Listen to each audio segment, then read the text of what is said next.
Buenos días a todas y a todos. Good morning, everyone. We very welcome here at Valencia to share knowledge and illusions and ideas about how to reduce food waste. Es un honor para mí, de verdad que es un honor en lo profesional y en lo personal, haber organizado este evento con la maravillosa gente de EUFIC y trabajar con Laura es un verdadero placer.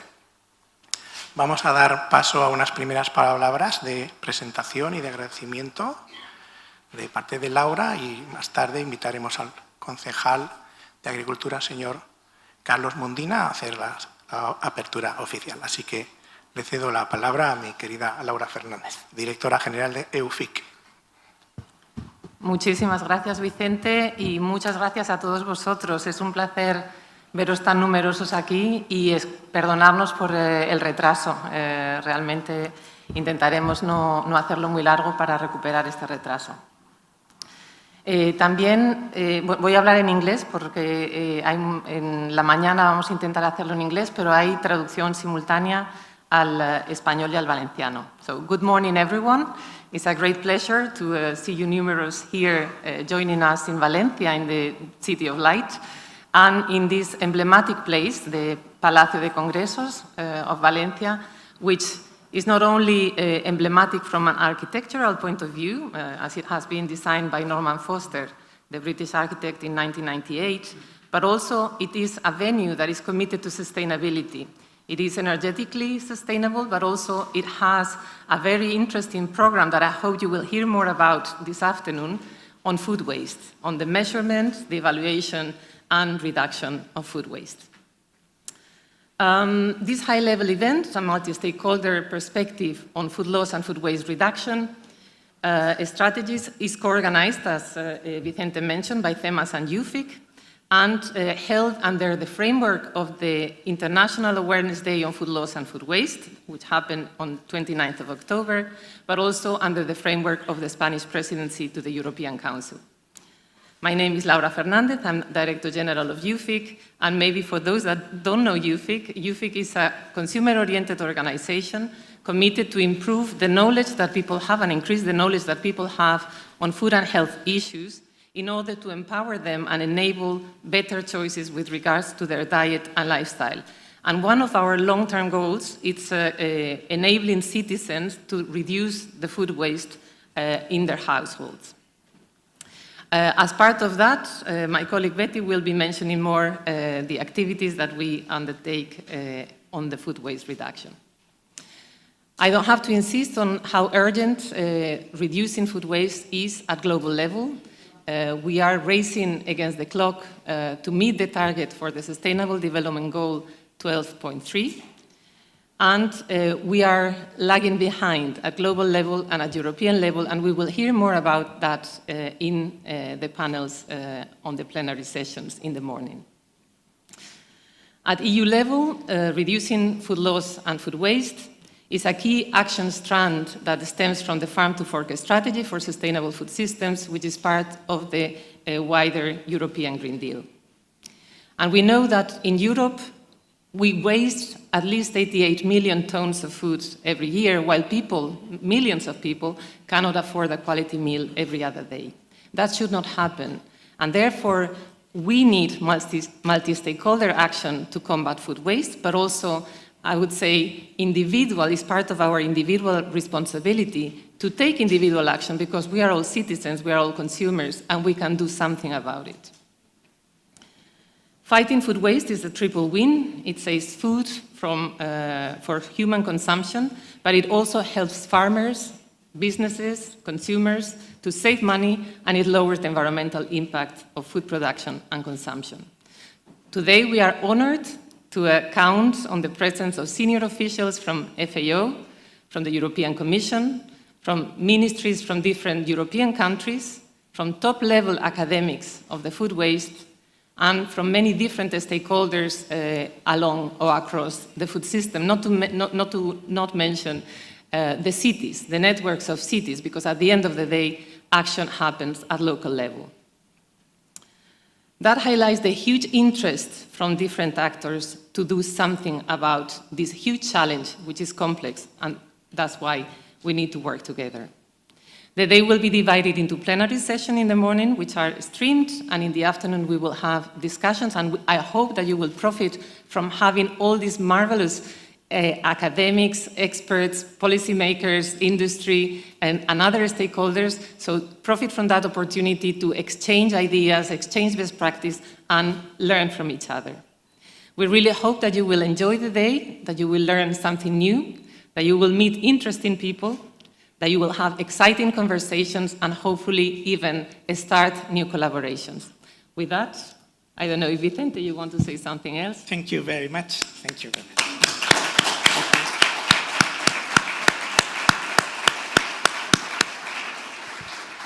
Muchas gracias. Tiene la palabra el señor concejal de Agricultura del Ayuntamiento de Valencia, Carlos Mondina. Gracias. Esto, Vicente. Bueno, casi.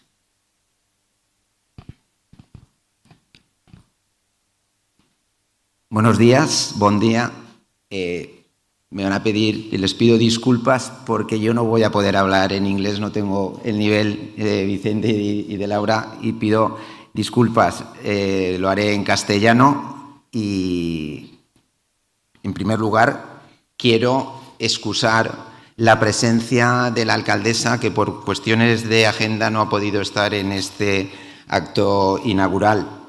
Les doy la bienvenida a todas las personas que se han inscrito en estas jornadas y les agradezco su presencia, en particular al señor director de la oficina de FAO en Bruselas, al representante de España ante la FAO, a los representantes de la Dirección General de Salud y Seguridad Alimentaria de la Comisión Europea, a la directora general del Comité Europeo de Información Alimentaria, representantes de los Ministerios de Agricultura de Francia, Finlandia y Turquía, en definitiva, a todos los aquí presentes, señoras y señores. Según la Organización Nacional para la Alimentación y la Agricultura, el 13% de los alimentos que se producen en el mundo se pierden en las cadenas de producción y suministro. Ante este desperdicio se suma el que se produce en el ámbito doméstico, que alcanza el 17%. Son cifras que considero que invitan a la reflexión y nos invitan a consumir alimentos de forma responsable. Desde el punto de vista ético, y según datos de la FAO, más de 800 millones de personas en el mundo sufren desnutrición. Sin duda, estas cifras nos invitan a la reflexión, a ser responsables y a abordar problemas de este calado y de esta gravedad, porque creo que todos coincidiremos que no hay nada más doloroso en el mundo que el desperdicio, que tirar comida. Sobre todo con estas cifras, cuando hay tanta gente en el mundo que sufre desnutrición o directamente que pasa hambre. Estos datos son revelantes y son muy importantes, pero también desde el punto de vista medioambiental tendremos que hacer ejercicios de reflexión y de responsabilidad, porque el transporte de miles de toneladas de alimento que después no son consumidos generan gases de efecto invernadero. Estos alimentos después, si no llegan a consumirse y se llevan a vertedero, se pudren, producen metano, y el metano es un gas con una capacidad de efecto invernadero un 80% superior al dióxido de carbono, sin contar que para la elaboración de estos alimentos los consumos de agua o energía que se han requerido. Sin duda, desde los ayuntamientos, desde la administración local, que somos la más cercana a los ciudadanos, tenemos que ser responsables y ser coherentes con estos datos y con el uso adecuado y responsable de los alimentos. Valencia es una ciudad abierta, es una ciudad hospitalaria, es una ciudad responsable y por ello debemos de contribuir a minorar estas cifras de desperdicio alimentario y siempre ser respetuosa con el cuidado del medio ambiente. En el año 2024, Valencia es capital verde europea, un reconocimiento a políticas que se han llevado a cabo en esta ciudad durante muchos años y que han sido merecedoras de obtener este galardón. Somos la primera ciudad del Mediterráneo que obtiene el reconocimiento de capitalidad verde y desde el Ayuntamiento de Valencia creemos y queremos que este reconocimiento no sea solo durante un año, sino que genere un pozo y que genere dinámicas para que Valencia siga apostando por ser una ciudad verde. No les voy a robar más tiempo. Les invito a visitar Valencia. Deseo que en estos días que puedan estar aquí se sientan como en su casa, que disfruten de la ciudad, pero que también disfruten de su zona periurbana. Tenemos en la parte norte de la ciudad la huerta, que tiene un nivel de protección no solo por la ley de la huerta de Valencia, sino también tiene un reconocimiento mundial como es el SIPAM. Les invito también a que conozcan la parte sur de la ciudad con el Parque Natural de la Albufera y el cultivo del arroz. En estos momentos ahora se está en la fase de la siega del arroz y también les invito a que lo visiten. Y de una cosa muy importante, que es la dieta mediterránea. Disfruten de ella. A nosotros, a los valencianos, la dieta mediterránea nos invita a respetar y valorar los alimentos que se producen en nuestra huerta. En definitiva, les deseo lo mejor para este evento. Estoy seguro que de aquí se aportarán interesantes conclusiones y, en definitiva, líneas de trabajo y colaboración en el futuro para que los datos que anteriormente he mencionado seamos capaces entre todos de reducirlos y de tener en cuenta el valor de los alimentos, del sector primario, de los costes que suponen y una cuestión que a mí me llama personalmente a la reflexión y es la conciencia como sociedad que debemos de tener con las personas que sufren desnutrición. Creo que debería de ser el leitmotiv de estas políticas porque además de preservar y conservar el medio ambiente, deberíamos de tener esta conciencia social porque en el primer mundo vivimos muy bien. Hay situaciones en las ciudades y en el ámbito urbano de gente que también sufre desnutrición, pero estas cifras debemos de combatirlas con verdadera creencia y verdadera fe en apostar por mejorar la situación. Muchísimas gracias.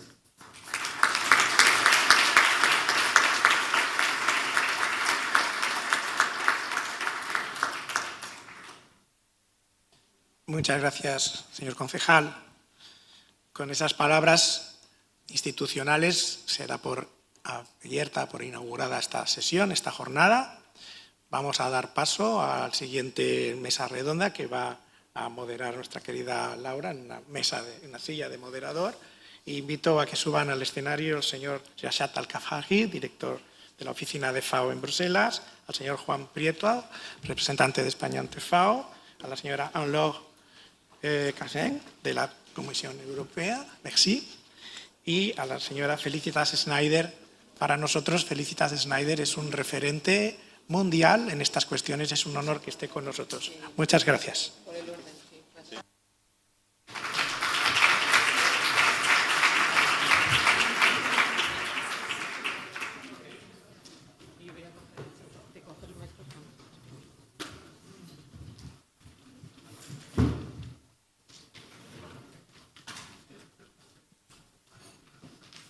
Okay. So our first session will be looking at the global and the European environments.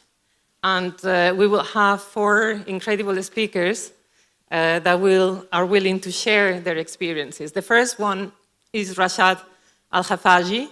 He's director of the FAO Brussels Liaison Office with the European Union and with Belgium. Rashad, he has a background in economics from Vienna University, and he has been working for the United Nations for 25 years. And before his current position, he served as a special assistant to the FAO Director General. Rashad, the floor is yours. Thank you very much, and my apologies that I speak in English. I hope next time it will be in Spanish.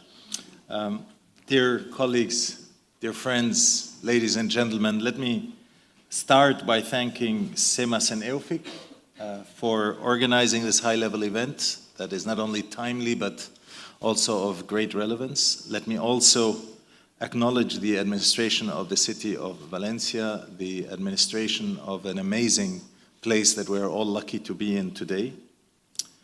I will jump right into the topic. We have heard the concerning numbers. We have heard the worrisome reality that we are all in. And we're all very well aware of the economic, the ecological, but above all, the moral dilemma and disaster that the issue of food loss and waste brings with it. I was speaking before yesterday on the 29th of September, which was the International Day to raise awareness on food loss and waste, at an event that we held in Brussels. And I started the event by saying it is very strange to be at an event that shouldn't be. We should not have a day to raise awareness on food loss and waste, because food loss and waste should be so strange and so against our nature as human beings that it should not even be a question of discussing it. We might be discussing technologies, approaches, priorities, but to raise awareness about it means that we are still very far, far away from where we need to be. We are all also very much aware of the uncertainties of the multiple crises that we have around the world, and we know that the only way to overcome them is through a systemic approach. This is what FAO talks about when we talk about the agri-food systems. In order to fulfill these high expectations, we need to have agri-food systems that need to meet many criteria. And all of these criteria bring us to the topic of today. So we need to meet an increased demand for food, that we know. Also for feed, for fiber, biofuel.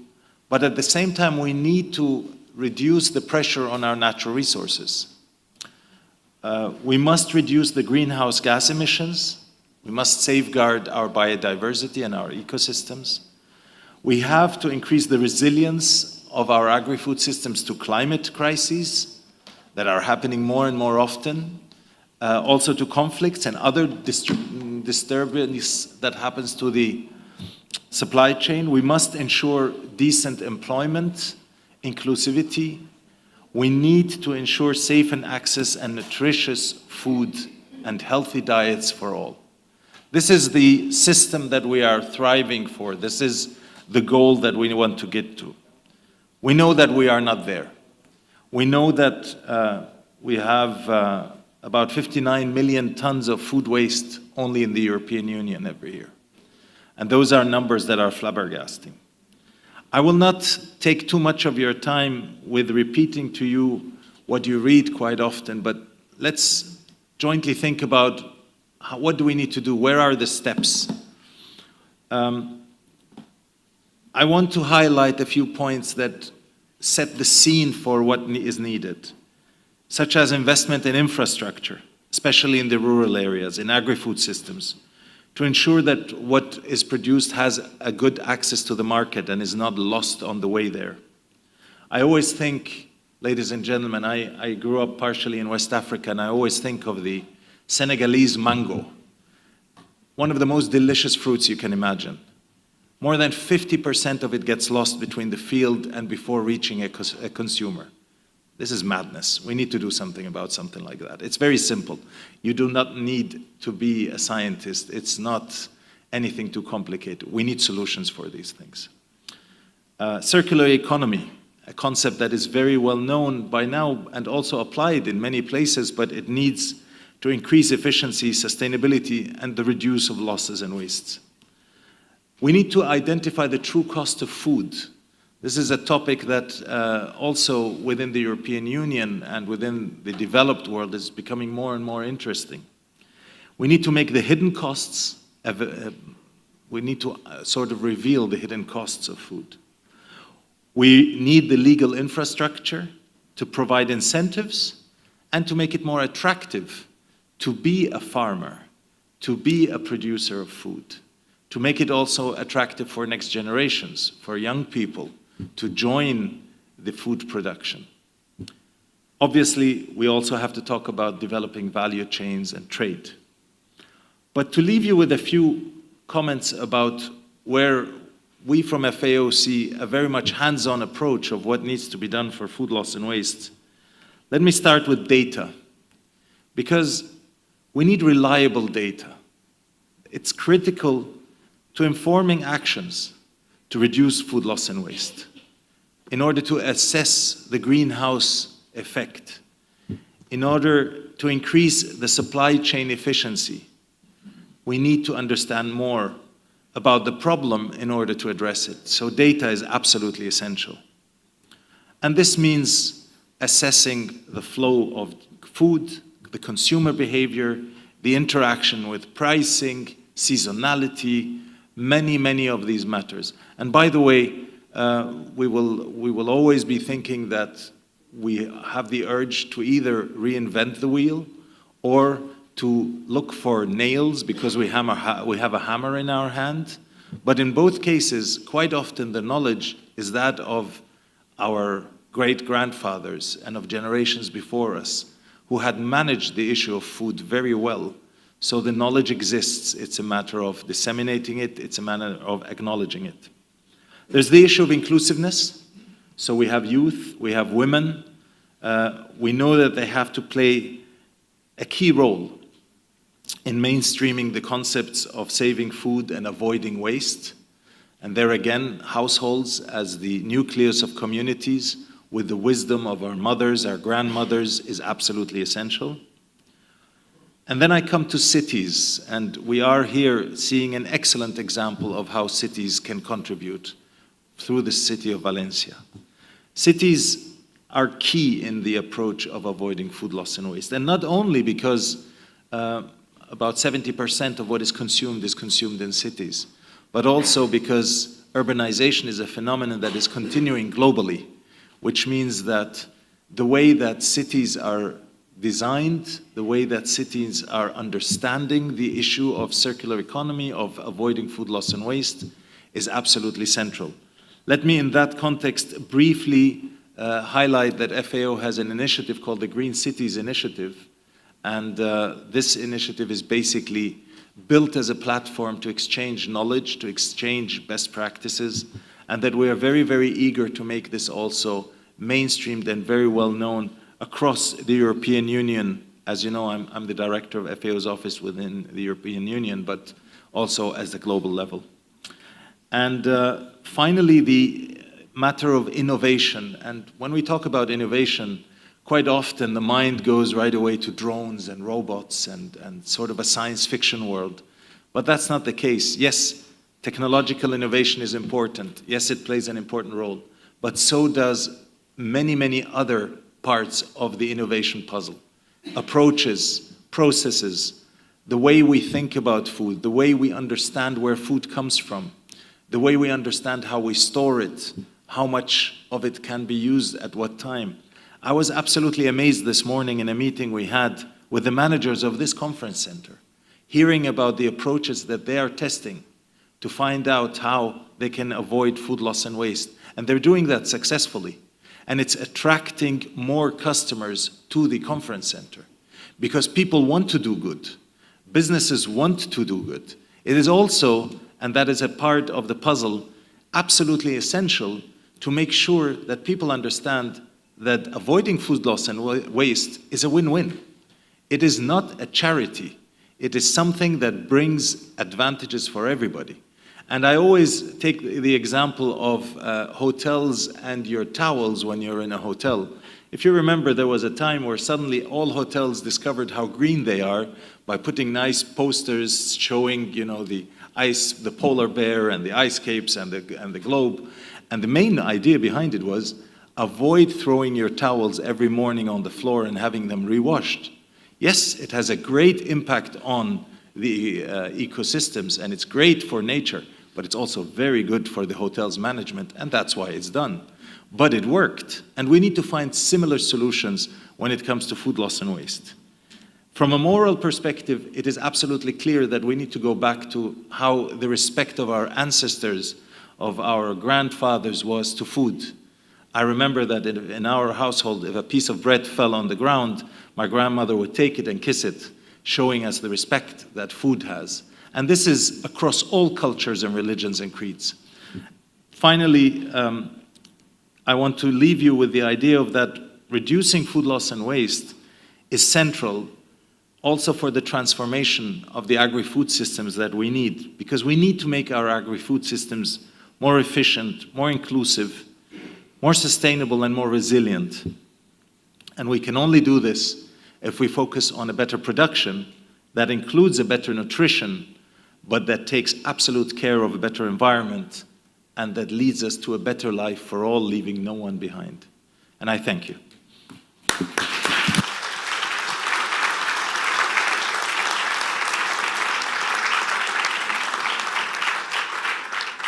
Thank you very much, Rashad, for this great overview and for pointing out the complexity of the challenge that we have ahead, but also some way forwards. And I think you insisted on the measurements, which I think will come back throughout the day as an important aspect. Our second speaker is Juan Prieto. He's Deputy Permanent Representative of Spain to FAO, and he holds a background on food science and technology, but also on veterinary medicine, and he has developed his entire academic and professional career in the fields of food production, food safety, and food policy. So really complementary fields and 360 degrees. He has fulfilled positions in the German food industry, in the Spanish Ministry of Agriculture, the Spanish Permanent Representation to the World Trade Organization, the European Commission, and the European Council. Juan, welcome, and the floor is yours. Thank you.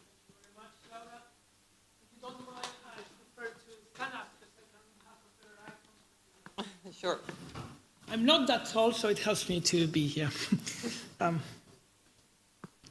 ¿Se oye? ¿Se viene el micrófono? ¿Sí? Sí.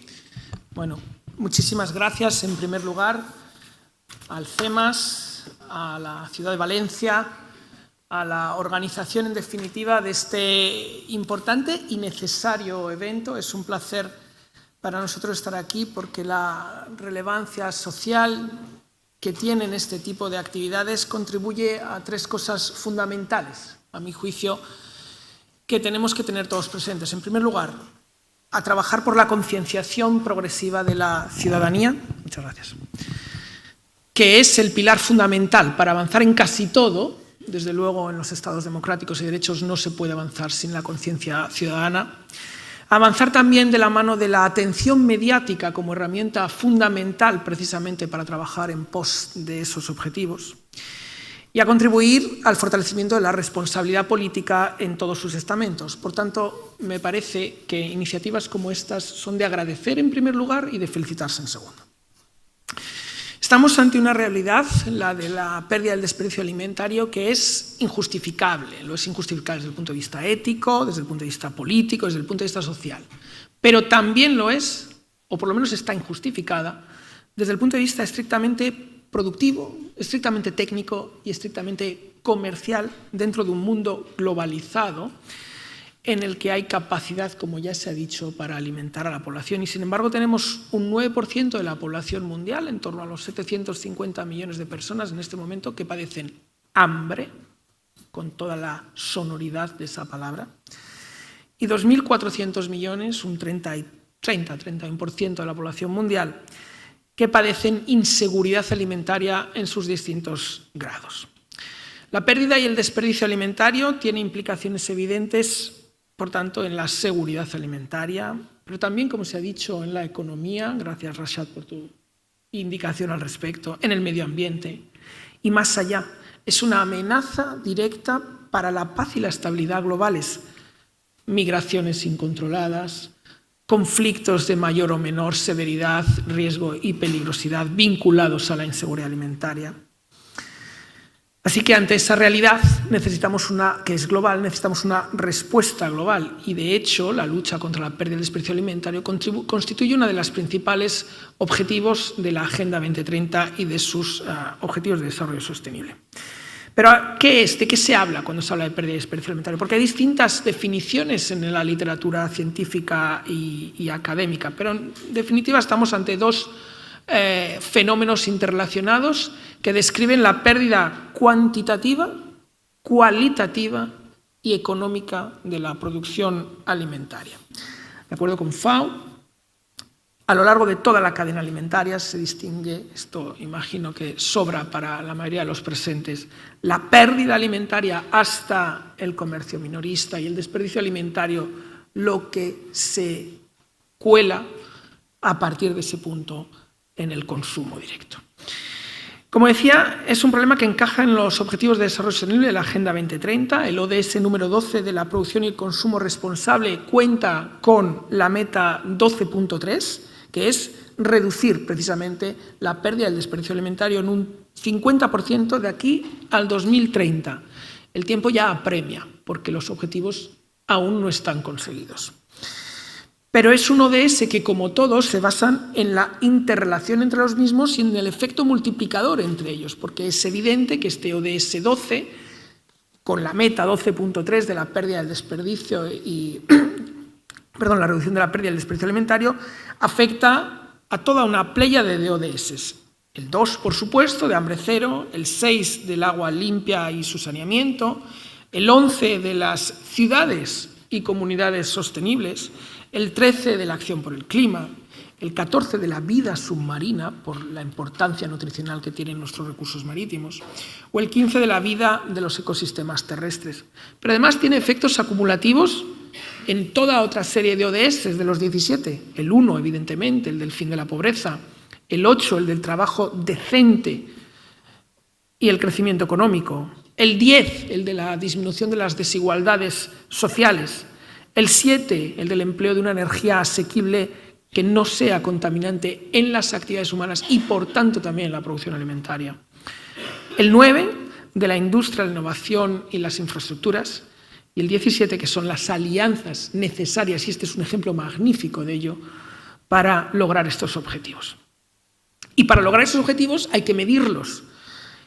Y se han desarrollado por parte de las instituciones internacionales, FAO entre ellas, una serie de herramientas en los últimos años para hacerlo. La pérdida se mide mediante el llamado índice de pérdida de alimentos, que contempla esa meta 12.3 y cuyo custodio de esta herramienta es la FAO. Y el desperdicio, sin embargo, lo mide el PNUMA, el Programa de Naciones Unidas para el Medio Ambiente. Pero de nuevo hablamos de esa alianza entre instituciones, de esa colaboración efectiva y leal de cada una de ellas. Y no solo en el panorama multilateral o internacional, sino de ahí en interrelación hacia abajo, con los gobiernos nacionales, con las organizaciones de estados, como puede ser nuestra Unión Europea, o a escala subnacional, en función de cómo sea el ordenamiento jurídico de cada país, con las regiones, comunidades, estados federales, como se llamen en cualquier lugar, y, por supuesto, con las ciudades. De ahí reiterar el agradecimiento a la ciudad de Valencia. Bien, esto es el contexto teórico general, pero ¿de cuánto estamos hablando? ¿Cómo de grave es este problema? Lo decía el concejal en su inauguración. Estamos, según el índice de pérdida alimentaria de FAO, ante unas cifras que en el año 21, las últimas cerradas oficialmente, alcanzan al 13,3% de pérdida alimentaria a escala global. Pero hay diferencias regionales y nos encontramos ante unos hechos que pueden ser contraintuitivos o sorprendentes, como es que en el mundo desarrollado, en el rico, en la Unión Europea, en Norteamérica, en algunos otros estados del planeta, ese índice de pérdida alimentaria tiene de media un 9,2%, mientras que en los países en vías de desarrollo, particularmente en la África subsahariana, lo duplica, más que lo duplica. Estamos en un 20%. ¿Qué significa esto?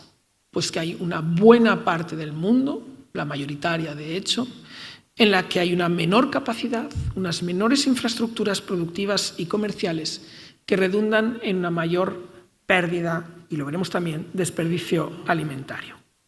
En los últimos años, la evolución global del conjunto del planeta ha ido, en líneas generales, se puede decir, en una tendencia ligeramente positiva, aunque con ciertas diferencias internas. Por ejemplo, es significativo el aumento en Hispanoamérica de la pérdida alimentaria en los últimos años, más de un 2%, pero en líneas generales ha ido en una tendencia positiva, pero eso sí, a un ritmo mucho menor del deseado aún.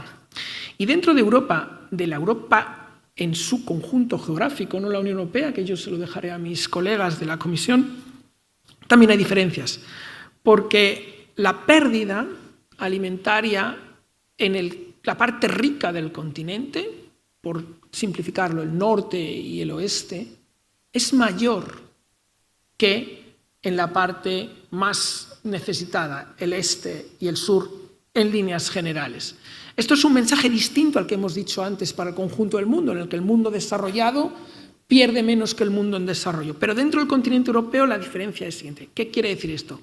Pues que dentro de un conjunto de base suficientemente desarrollado y muy por encima de la media, como sería el conjunto de Europa, del continente europeo, es decir, un espacio privilegiado en el planeta, dentro de eso son aquellos países con una situación menos cómoda, menos favorable, donde hay una pérdida menor que en las zonas más bienestantes del mismo. Eso apela directamente a la conciencia ciudadana en cada uno de esos países. En cuanto al índice de desperdicio alimentario, el que mide el PNUD a partir de los consumidores, aquí vemos también que las cifras en el continente africano superan los 150 kilos por habitante y año, se dice pronto, 150 kilogramos por habitante y año de desperdicio alimentario en zonas necesitadas y con índices de severidad más o menos acuciante en su inseguridad alimentaria. O en Asia llegan al 137%, mientras que en Europa la media está en 102, es decir, significativamente menor. Es decir, vemos que hay una correlación a escala global en la pérdida y en el desperdicio alimentario. A más necesidad de desarrollo, curiosamente, peores son los datos. Pero dentro de Europa también hay diferencias, ya que en este caso también, de nuevo, la parte más privilegiada de nuestro continente presenta cifras mayores de hasta un 75%, mientras que la menos privilegiada está en 20 kilogramos menos por habitante y año, 55. En cualquier caso, lo que sí vemos es que el desperdicio alimentario, y esto hace incidir en la necesidad de la conciencia ciudadana de cada uno de nosotros, se distribuye en prácticamente 2/3 en el hogar. 2/3 de los alimentos desperdiciados se producen en el hogar, un 65%. Un 25% aproximadamente en el canal Horeca y un 10% aproximadamente en el comercio. ¿Causas? Hay muchas de esta pérdida y de este desperdicio alimentario y se pueden dividir más o menos desde un punto de vista académico a lo largo de los eslabones de la cadena comercial, ¿no? Basta pensar un poco y ya nos salen a cualquiera 3 o 4 ejemplos. En el ámbito de la producción primaria, desde la propia climatología más o menos adversa, las sobreproducciones que puede haber, la propia falta de acceso de algunos productores a determinados mercados en algunas ocasiones que hace que esas producciones se pierdan. A lo largo de la cadena transformadora y comercializadora, problemas de logística de distinta índole, un manejo y un almacenamiento inadecuados, tecnológicamente insuficientes o incorrectos, etcétera. Y a nivel del consumidor, insisto, podemos pensar varios, no es el caso aquí de desglosar la totalidad de ellos, pero en el ámbito del consumidor, pues una atención quizá sobre la que habría que reflexionar. No me quiero meter en ámbitos directamente relacionados con la inocuidad alimentaria, el otro pilar de la seguridad, pero las fechas de consumo preferente o de caducidad y sobre todo una cosa muy llamativa que es la pérdida de calidades comerciales de los productos, que nada tienen que ver con la calidad nutricional de los productos, pero que sin embargo son productos que quedan desechados de la cadena comercial porque al consumidor no quiere adquirirlos pese a cumplir con buenos estándares de calidad. En definitiva, nos encontramos ante una realidad, esta pérdida del desperdicio alimentario, que tiene un impacto económico, de costos directos, de los insumos de producción perdidos, de las materias primas, de los recursos naturales ineficazmente empleados, agua, suelo, energía, fertilizantes, que estamos invirtiendo para que, sin embargo, luego estemos perdiendo el producto final o parte de él, que tiene un impacto directo también sobre la seguridad alimentaria, ese derroche, como hemos visto, es injustificado, pero también desde el punto de vista de la sostenibilidad medioambiental. Y no podemos olvidar que, como cualquier actividad humana, la producción alimentaria tiene que ser triplemente sostenible, en lo medioambiental, en lo social y en lo económico, porque la sostenibilidad es un taburete de 3 patas. Si son desiguales se desequilibra y si le falta una se cae directamente. Entonces, necesitamos que esos sistemas de producción alimentaria sean sostenibles, y la pérdida del desperdicio alimentario va en contra de esa sostenibilidad medioambiental, porque estamos derrochando esos recursos naturales, porque estamos generando residuos inherentes, incluso en su mejor aplicación, a la propia producción, residuos orgánicos, emisión de gases de efecto invernadero, etcétera, para luego, sin embargo, perder esa producción. Entonces, es una llamada de atención también sobre nuestra conciencia medioambiental ligada a la conciencia nutricional. Juan, if I may ask you to I finish very quickly. Sorry. Don't have to watch, I'm very sorry. FAO, como custodia de la meta OC13, tiene 4 grandes funciones. Medir y monitorizar esa pérdida de desperdicio alimentario, apoyar a los países en vías de desarrollo a implementar sus políticas, sensibilizar al sector público y al sector privado, es fundamental esto, y abogar por una movilización de recursos. Y para eso ha desarrollado una serie de iniciativas, desde la elaboración de códigos voluntarios de aplicación en los Estados miembros, al trabajo con las agencias de Naciones Unidas del llamado Polo Alimentario de Roma, es decir, PMA y FIDA en su conjunto, etc. Y a su vez implicando a otras regiones, y con esto acabo, porque aquí vamos a ver en detalle la Unión Europea, pero también la Unión Africana, a través del protocolo de Malabo, tiene su estrategia de gestión post cosecha. El este de Asia, ASEAN, los tiene con el Plan Estratégico de Cooperación en Materia Alimentaria.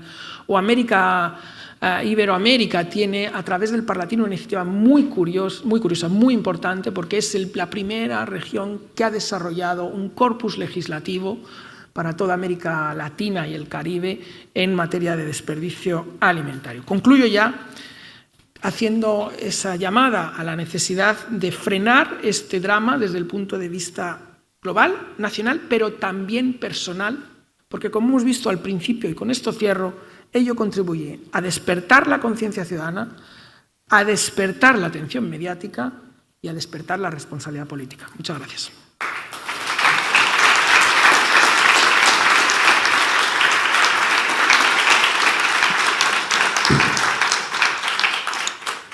Thank you very much, Juan, for contributing to adding more pieces to the puzzle and certainly creating and raising awareness of the problem. It's crucial. The next speaker is Anne-Laure Gassin. She's team leader at the European Commission's Directorate General for Health and Food Safety. She is supporting the development of EU policy on food waste prevention and has been involved in initiatives like the EU Platform for Action on Food Losses and Food Waste, but also on the First Citizens Panel created to come up with recommendations towards food waste. She joined the European Commission in 2013, and she previously served as Director of Communications at the European Food Safety Authority. And Laure, the floor is yours. Thank you. Thank you very much, Laura. Buenos días a todos. And apologies that I need to speak in English. My Spanish, unfortunately, got lost, but I hope to regain it in the future. I want to thank very much the organizers for inviting the European Commission here today, to thank EUFIC, CEMAS, the City of Valencia, for a very important event. We're pleased to be here and to share with you our EU action plan to reduce food loss and waste. And importantly, what I want to say is that our role is to support your action on the ground. So our role is to help accelerate, incite, encourage, help share learning solutions. And hence, we really welcome the opportunity today for not only to explain what we're doing, but also to exchange with you.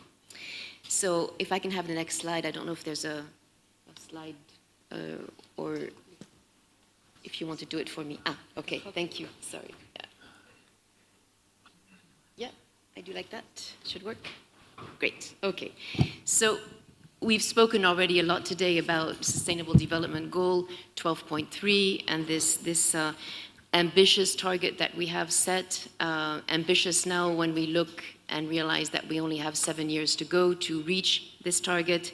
And indeed, as other speakers have mentioned today, despite political commitments at all levels and measures taken to date, we're not yet on the necessary path to reach this goal, at least if we can say this at EU level, but also on the 21st of September at their annual strategy meeting, this coalition, the Champions 12.3 coalition, whom many of you may know, it's a coalition that brings together high-level executives from across the world, private and public sector, and every year they review global progress towards SDG 12.3, and in their progress report and statement, they stated indeed that the world is lagging woefully behind on ambition to reduce food loss and waste, that progress in particular made by governments and companies is slower than required.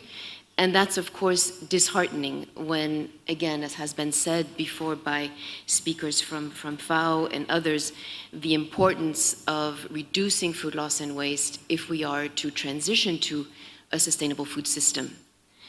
So where are we in the EU? Well, in fact, what we see, speaking of data here, data from Eurostat, that food waste levels are not declining.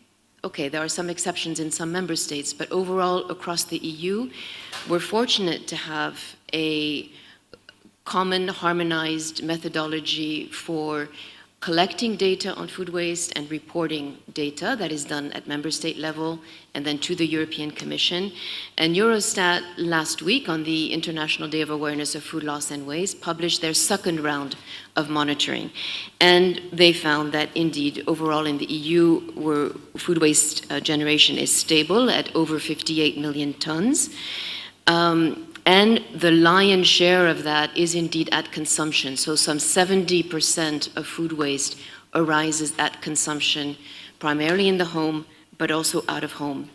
And here, again, the data are disheartening, we're not progressing, but it's also, I just want to recognize how important it is that we have in the EU this common reference and database for monitoring food waste. So what are the related impacts? Well, actually, I want to start with the last point on this slide, which also has been raised today, including by the Spanish authorities at the start of this conference, the ethical dimension of food waste. And last week, at a high-level event organized by FAO and UNEP, for the 4th observance of the International Day of Awareness of Food Loss and Waste, there was an opening address from His Holiness Pope Francis, who actually referred to food waste as an affront to the poor. Indeed, when we think that only in the EU we have over 37 million citizens who every other day cannot afford to eat a meal with a high-quality protein source, and that the number of people seeking food aid is growing. Food banks, charities in the EU are on the front lines and they're dealing with this every day, and it's a struggle. So firstly, I wanted to start with that. But then going, of course, to the environmental impact of food waste, we see the impact on emissions. 16% of the greenhouse gas emissions from the EU food system are due to food waste. There is an economic, of course, impact. The market value of food waste today in the EU is estimated at 132 billion euros. To that, we have to add another over 9 billion euros for waste collection and treatment. And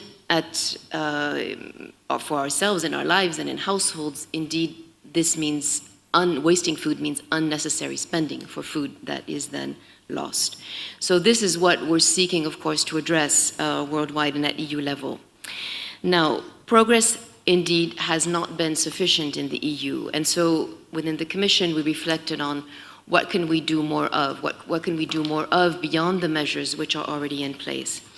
So in order to step up our contribution and ensure that commitments are transformed into concrete action on the ground, we have proposed in a legislative proposal that was adopted by the Commission on the 5th of July to set legally binding food waste reduction targets for member states to achieve by 2030. And this is in order to ensure clear accountability at national level for moving forward tangibly, concretely towards the SDG goal. We consider that it's a necessary next step and to provide a strong policy impulse and encourage national authorities to address the market and behavioral drivers of food waste on the ground. So, looking now at the levels, we are proposing, focusing on hotspots, that in comparison with 2020, and the reason for 2020 is that that's the first year where we have EU-wide data on monitoring of food waste levels. So in comparison with 2020, that member states reduce food waste by 10% in processing and manufacturing, and by 30% at retail and consumption. And you might say, well, why 30 and not 50? Well, let me assure you, we're not backing off on our commitment to the SDG target, but these are legally binding targets, so they need to be ambitious, but they also need to be realistic. And what we're wanting to do is to ensure that all member states take action in a consistent way in order to make progress towards the SDG goal. The proposal foresees a review of progress. So in 2027, we will assess where we are, and thanks to the Eurostat monitoring data, we'll be able to see how food waste evolves, and we can assess whether the EU can strengthen its contribution towards the SDG goal by 2030, but also beyond 2030. And the proposal also rewards early achievers, meaning that those member states, and there are some, who have taken significant action before 2020, if they can show progress through data, then we can consider an earlier baseline. So that will be indeed discussed with those member states concerned. So this is the proposal, which is now on the table, which has been presented to the Council of the European Union and to Parliament, and which is under discussion. In the meantime, we will continue to support member states and all stakeholders in making progress to reducing food loss and waste, building on our EU toolbox. Now, what is that? Well, already as of 2018, waste legislation requires member states to define food waste, national food waste prevention programs to reduce food waste, monitor, report. So that is there as a baseline with a common methodology that I've mentioned. We also established in 2016 a multi-stakeholder platform that brings together all the players. We have international organizations like the Food and Agriculture Organization.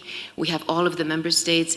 We have actors in the food value chain from farm to fork, including also food banks, consumer, environmental NGOs, who work together, meet in order to debate on what are the problems, importantly, what may be the solutions, and sharing best practice. We've also worked to clarify how legislation applies in order to food waste prevention. We've adopted, for instance, guidelines to help facilitate food donation, guidelines to facilitate the feed use of food, which is no longer intended for human consumption. We've also amended legislation in the food hygiene area to facilitate food donation. These are just some examples of the work which is ongoing at EU level, as well as through the platform, promoting better understanding and use of date marking, which indeed can be a reason for food to be discarded both in the food supply chain and at the level of consumers. Consumer food waste is a key hotspot which we are tackling. We have been running a 2-year pilot project, the European Consumer Food Waste Forum. Some of the experts actually that participated in it are in this room. We brought together academics and food waste prevention practitioners in order to reflect on food waste at consumption, to reflect on possible solutions and tools. And the forum published early July a compendium, a best practice compendium. And in the next year, we'll be working to develop dissemination tools to help bring that information to all the stakeholders. And other examples of how we support action across the EU, the platform itself adopted recommendations for action. We also, together with the Joint Research Center, assess the effectiveness of food waste prevention initiatives in collaboration with the EU platform.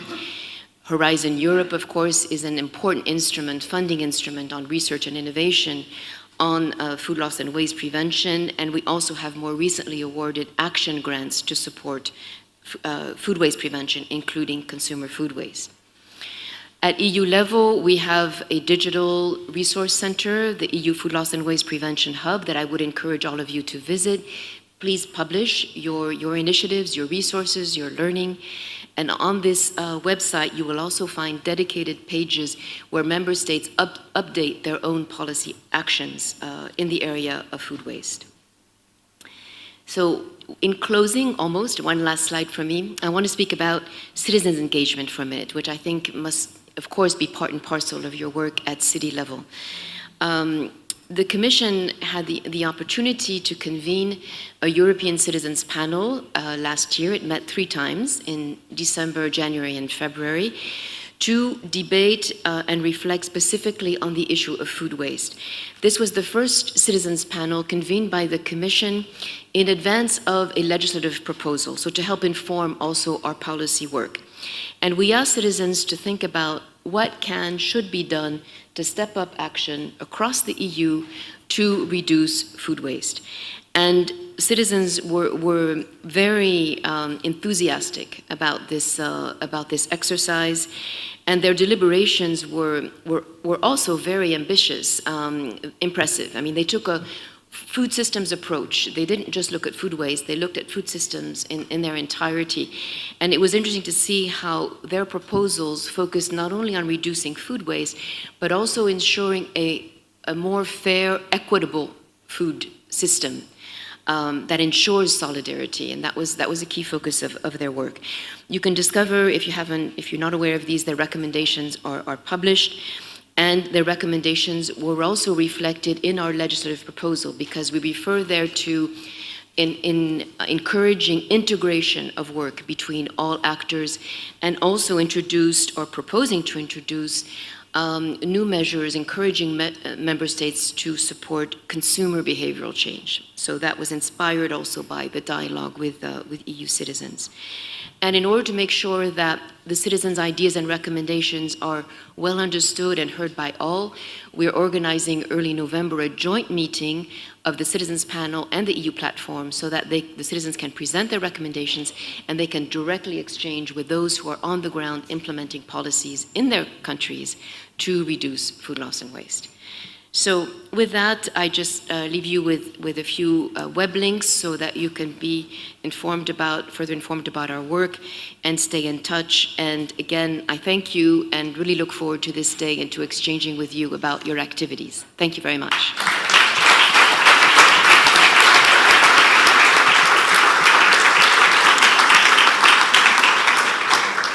Thank you very much, Anne-Laure, for detailing all the tools and activities that we have at EU level in order to scale up and mobilize the actors towards doing something on food waste. The last speaker, last but not least, is Felicitas Schneider. She is a well-known scientist and academic in the field of food waste. She works at the German Federal Research Institute for Rural Areas, Forestry and Fisheries, the Tübingen Institute, and her work focuses, among others, on the development and implementation of national food loss and food waste prevention strategies, definitions, applies methodology for measurement and monitoring, impact assessment of measures along the food supply chain, and she is coordinator of the Coalition Initiative for Food Loss and Food Waste launched at the G20 meeting, and she manages the global platform for food loss and food waste experts. Welcome, and the floor is yours.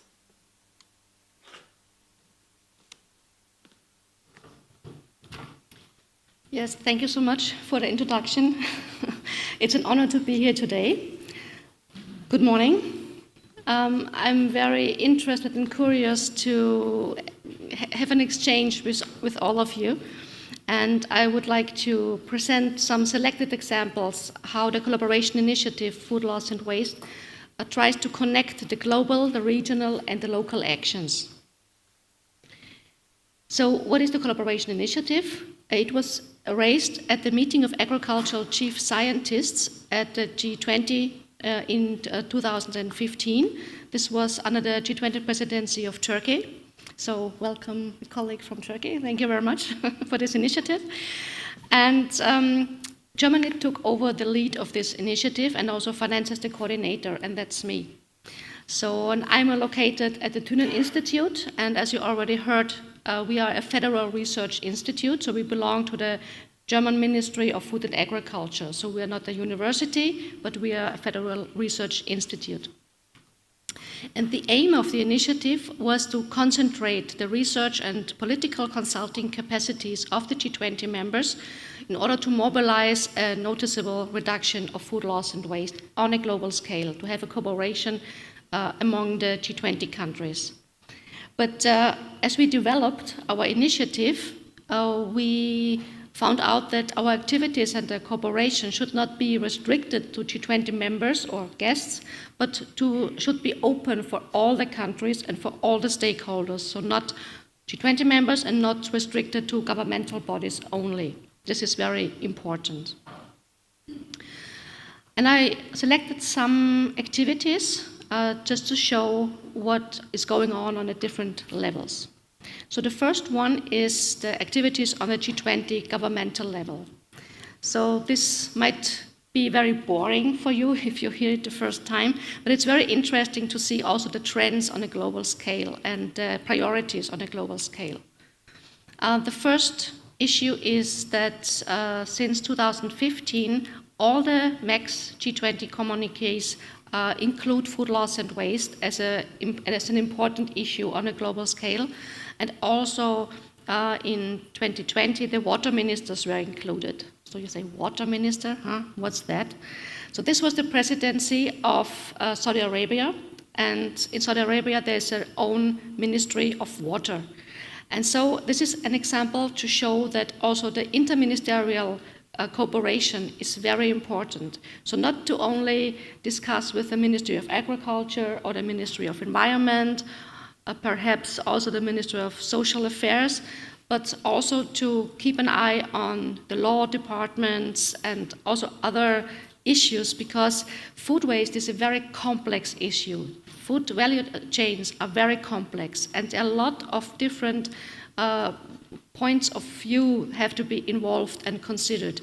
And so this is very important to open the mind and have a collaboration also interministerial. Some of the G20 presidencies, they put the food loss and waste topic on their official agenda. So this is also a very high political commitment to discuss on a high level about food loss and waste. And we organize a regional workshop on food loss and waste each year in collaboration with the G20 presidency. So in 3 weeks, we will have one workshop in New Delhi in cooperation with India. And this is also very important that our regional workshop is politically supported. Because this political commitment can facilitate also the local action or the regional action and to implement real prevention measures. But the further need is to act in a more harmonized way, so to have a look at different policies on the national level, but also on the international level, and see that we all have the same goal, and try to harmonize the political framework conditions. And as I already mentioned, the interministerial cooperation could be improved. Another action we contribute and we support is the global platform for food loss and waste experts and projects. So when the initiative was launched in 2015, there was no list of experts which you can contact if you have a specific question. So banana losses in the storage in a specific region, for example. And this was why we were asked to first implement a global platform on food loss and waste experts and projects. And this is, of course, an online platform. It's a list of experts where they're with their focus expertise and also their contact information. And in addition, some examples of already conducted or ongoing projects.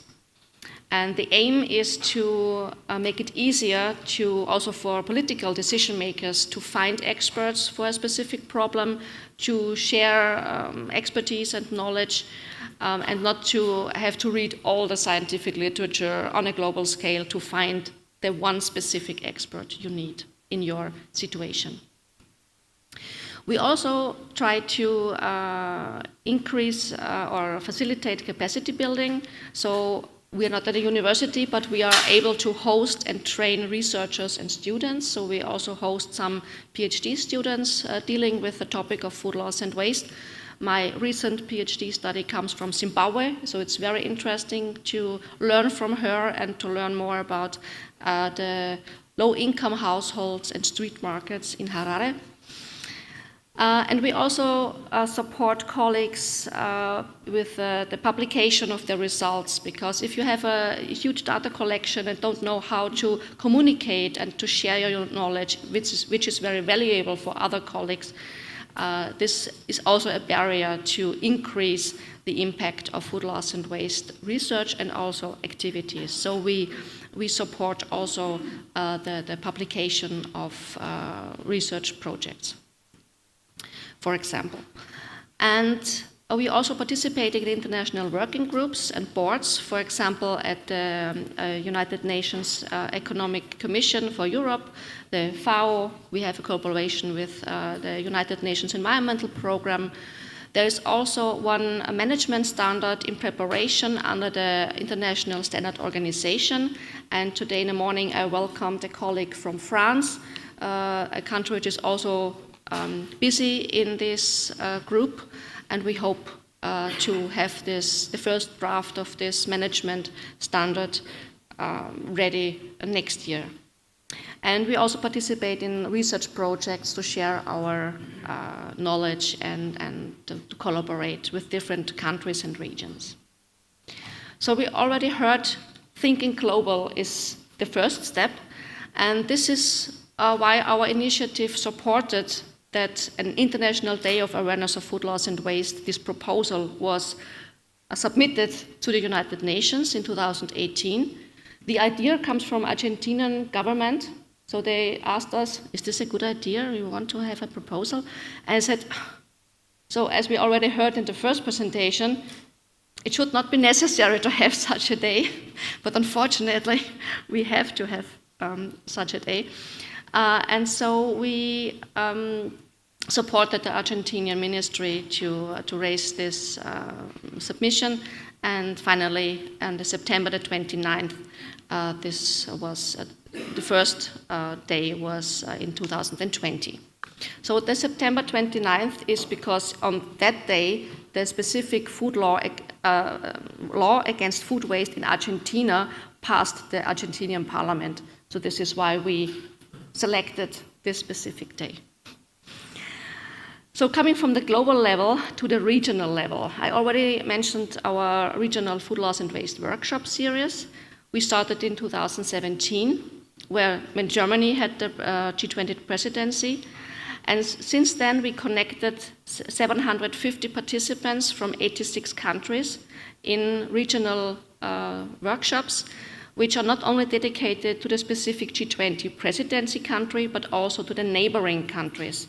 This is why we ask to build up a regional network between neighboring countries to be able to share the knowledge within more or less similar framework conditions.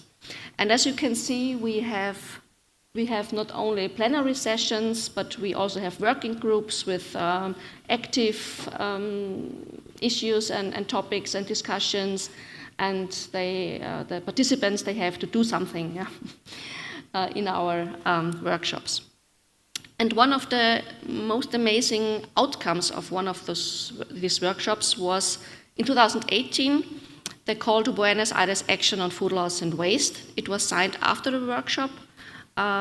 It was the basis for a collaboration in Latin America and the Caribbean countries, and it was signed by FAO Latin America and the World Food Bank and the World Bank and other, Pyramid Institute, of course, and also other local and regional organizations. And I hope it's supportive for the implementation of further action.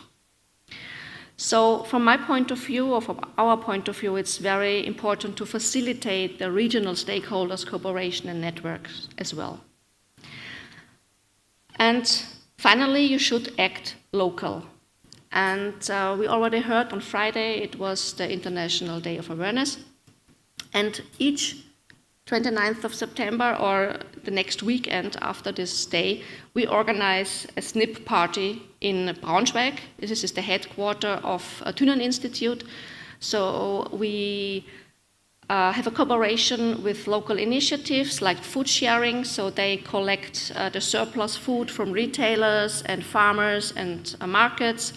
And we invite all the citizens in Braunschweig to join us, to cut the vegetables and the fruits, and to support us with cooking a very delicious soup out of this surplus food, and eat together, discuss, have a nice day. And in addition, we have some stalls for the different local activities, so the organizations can introduce themselves. And this time it was our 5th SNP party, and this time it was the first time that in the discussion with the citizens they said, yes, I remember last year you had a similar event at another place in Braunschweig. So now the citizens, they start to remember and to recognize and to connect the event with the aim to reduce food loss and waste. So this was a very nice and motivating experience last Friday. So for me, it is very important to connect these different levels of the food supply chain, or of the different levels of the policies. So from the global to the regional and the local dimension. And this is also a reason why I was very motivated to support the founding of a food council in Braunschweig and Braunschweig regions in last November.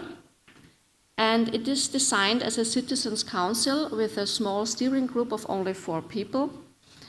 And the aim is to facilitate the discussion within the city council, within the citizens, and to collect the ideas of the citizens. What do they want to eat? Where should the food come from? How should we deal with the surpluses in the region? And also to connect the already existing local activities, initiatives, organizations, which are mostly based on voluntary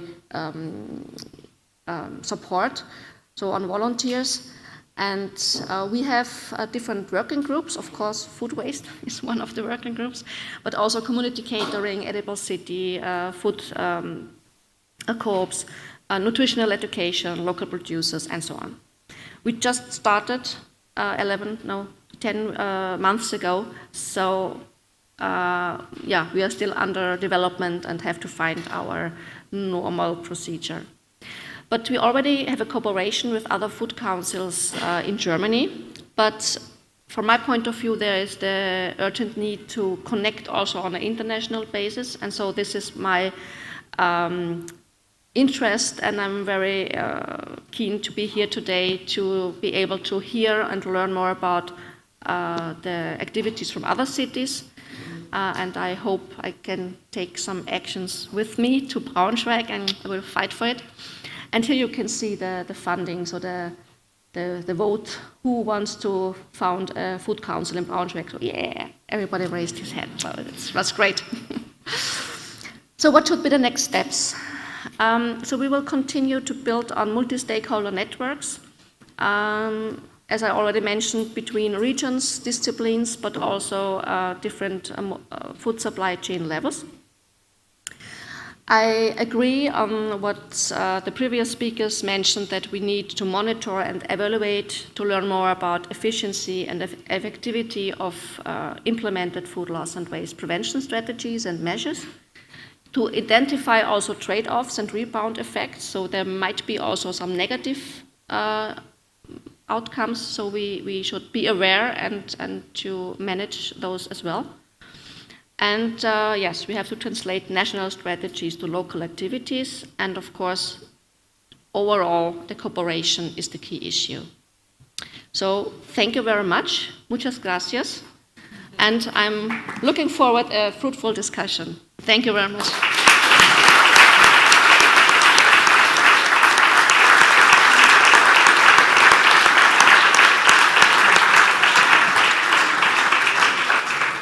Thank you very much, Felicitas, for concluding this first session and for making the point that we need to think global and act locally.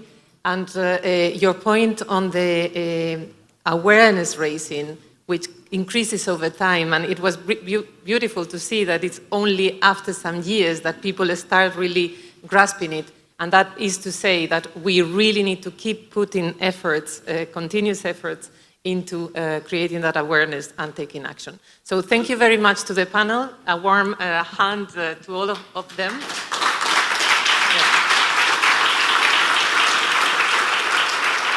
And although we don't have time for questions, they will stay with us, so approach them at coffee breaks, at lunchtime, and I'm sure that we will have also plenty of opportunities this afternoon in the discussion groups and in the plenary. So thank you. I will now invite the second panel in.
I have it, that's right. Yeah. Okay. Is that fine? That's Yeah. all right. Fine, fine. Estaba comprobando solo. Vale.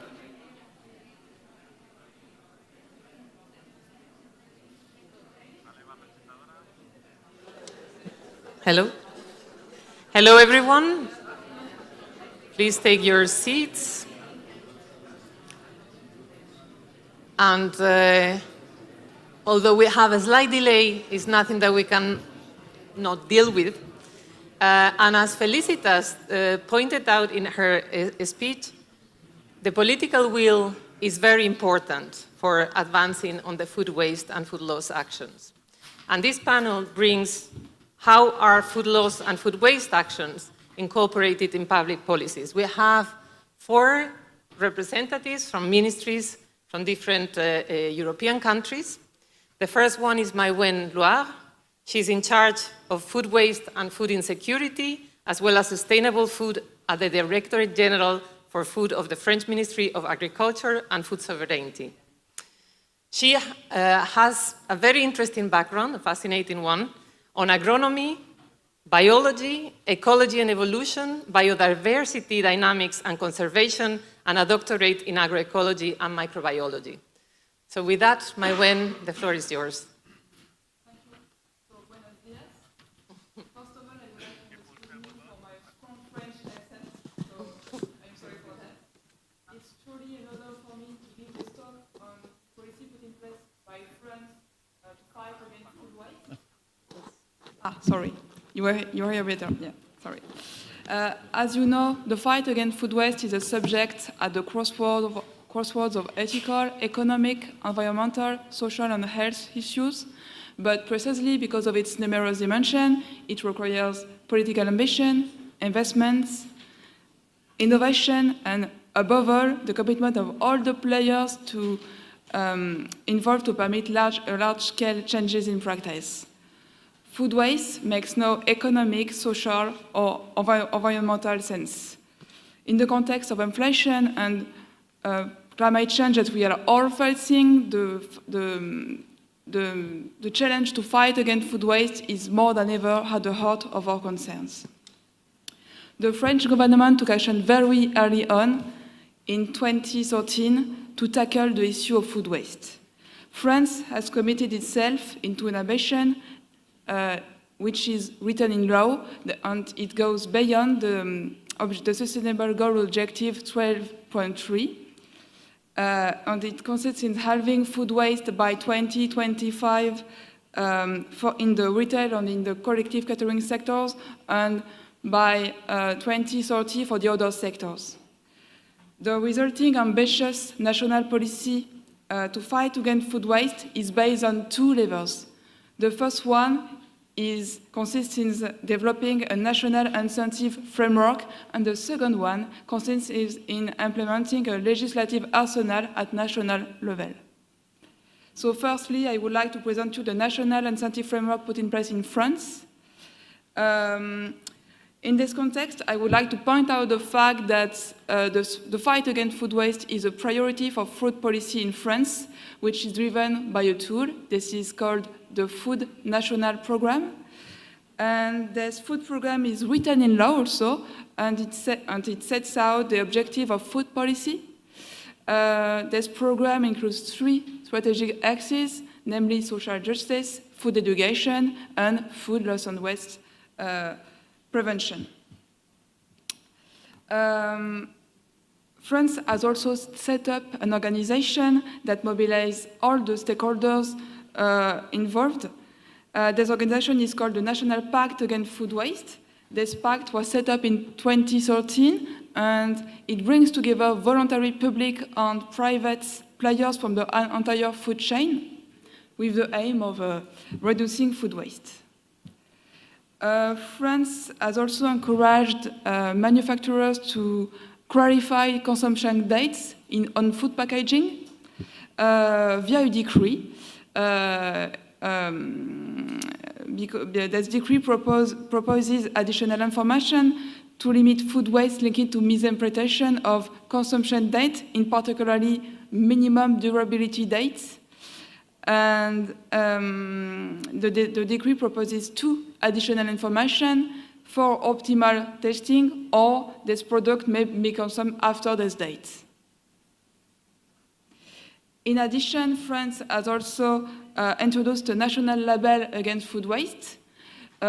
It's with the objective of rewarding any actor in the food chain who contributes to the national objective of reducing food waste. The targeted actors are distributors, collective and private catering, but also food industry and primary production. This label can be obtained with 3 levels of progression in order to enhance the efforts already made, but also to encourage the actors to improve their strategy to fight against food waste. This system will help to guide consumers in their choice, but also to create a virtuous dynamic for the companies involved. Now I would like to present you the national legislative framework of France. So France has been gradually implementing an ambitious legislative framework since 2016. Now we consider that France has a full arsenal of legislation. Initially, it applied only on distributors, but then it was extended to wholesalers, collective catering, private catering, but also food industry. I would like just to sum up the general legislative framework of France. So, as you may know, there is a law, Garrett Law, which specifies a hierarchy of actions to combat food waste. The AGEC Law defines also food waste and has set up national targets for reducing food waste, so I mentioned it just before. And then several laws, so Garrett Law, Egalim Law, but also AGEC Law, bans the destruction of edible food for distributors, collective catering operators, but also the agri-food industry. AGEC Law provides also the national food label that I just described it before. So France has also provided a more specific framework for donations with two elements. The first one is the mandatory proposal of the donation agreements to food aid associations concerning targeted actors, and the second one is the introduction of a donation quality management plan for donors. So the commercial catering is also targeted by legislation. The Egalim Law has introduced the obligation for commercial catering operators to offer the equivalent of doggy bag. And finally, laws established also an obligation to carry out a diagnosis for the collective catering sectors, but also for the manufacturers. So that's the end. So also France is a pioneering country in terms of its policy against food waste. There is still many efforts to do. So the government continues to work steadily to improve its policy as part of a continuous improvement process. So I remain at your disposal, if you need more information.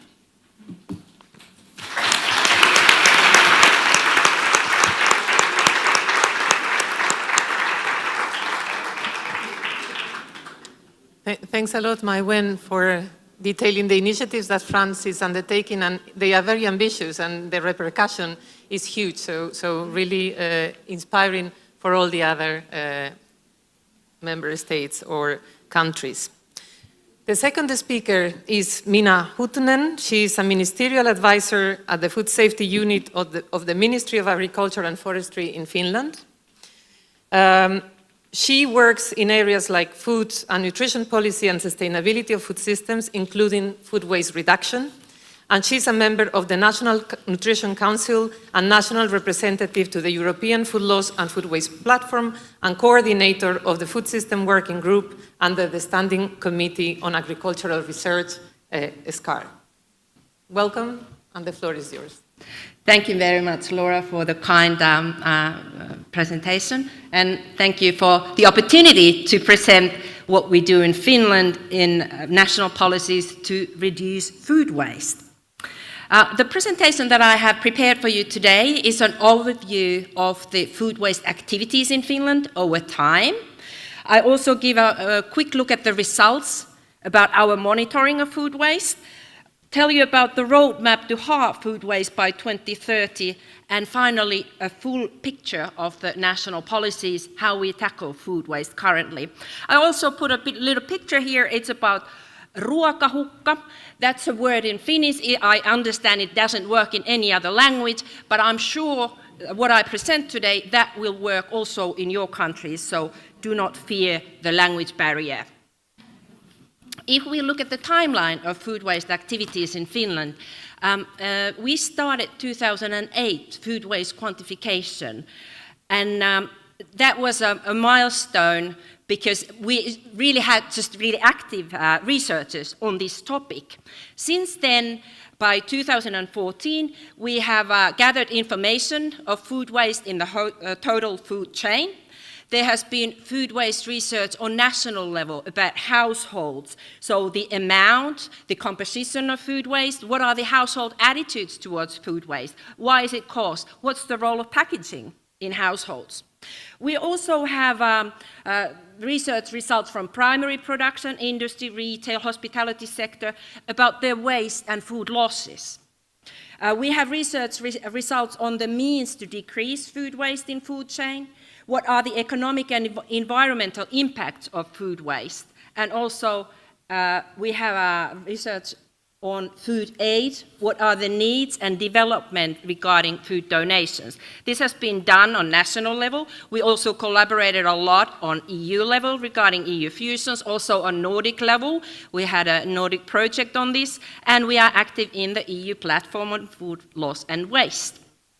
So first you need the research, and then came the donation, National Donation Guidelines 2013. At the same time, we launched the annual Food Waste Awareness Week 2013. So this year we celebrated 11th Food Waste Week in Finland, in addition to the International Food Loss and Waste Day.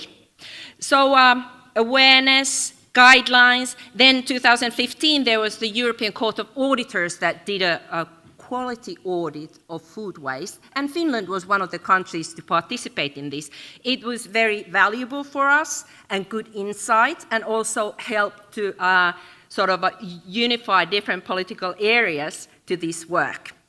And no wonder 2016 there was a food waste bill, so political interest was raised to the level where legislation was involved.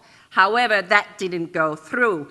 But it was followed by legislative analysis. What could we change in our current legislation to make it so that it doesn't cause food waste, but is in favor of reducing food waste? And when the legislation was under discussion, all of a sudden also voluntary agreement was brought up. So now the food business operators were really involved and keen on having a voluntary approach as well. So we draw a nice voluntary agreement with 3 ministers and several different aspects of food business operators. And also that's the year that the Delegated Act to measure food waste came into force.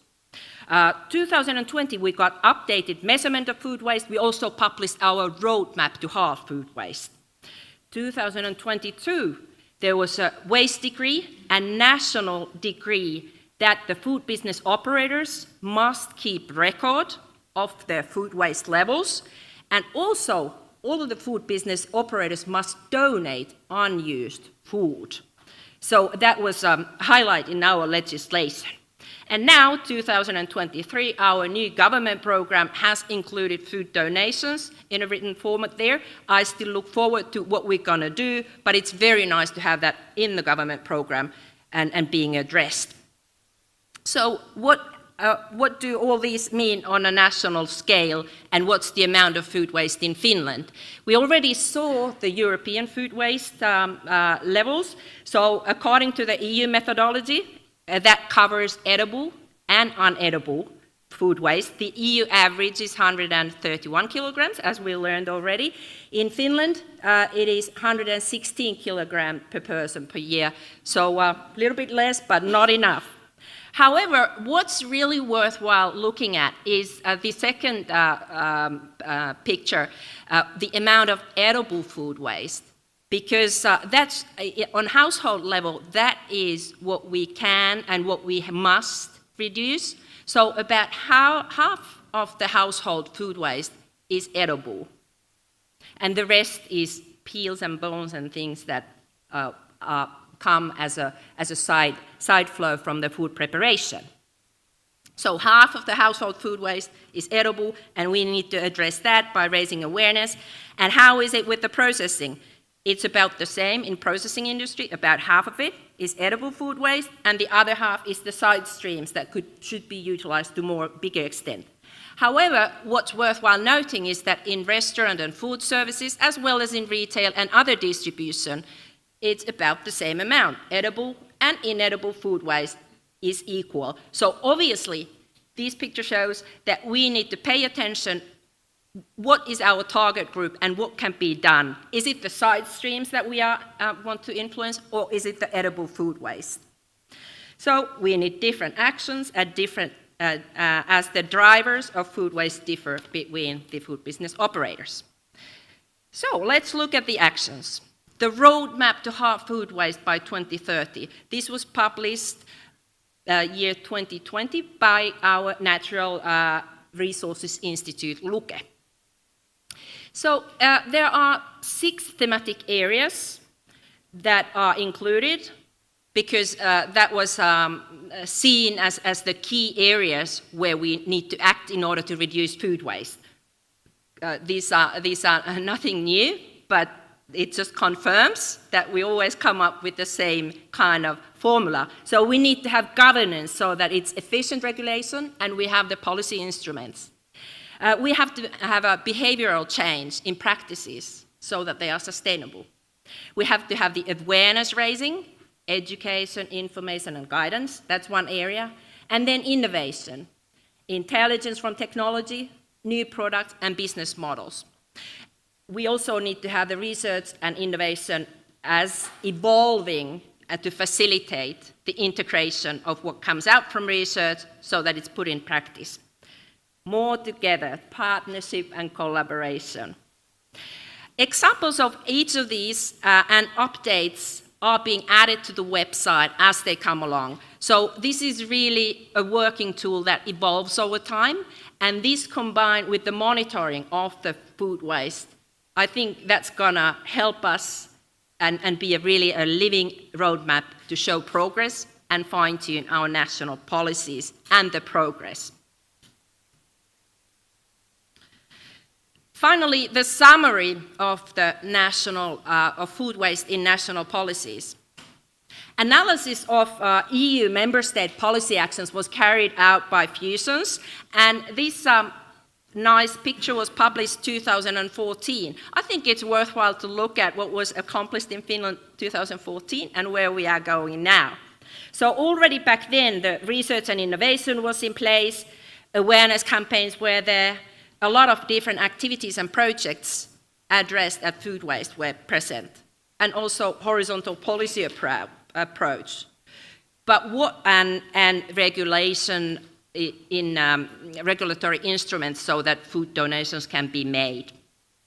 But since then, we have evolved in voluntary agreements, and we have also set the reduction target, which is to halve the food waste by 2030. So progress has been made. Still, we need to work, and there are tools to work on, such as market-based instruments that we should use to a bigger extent and better, especially the subsidies and tax credits are something that on a national level we could utilize to a bigger extent, and I'm very much looking forward to hearing other countries how you manage these and put them in force.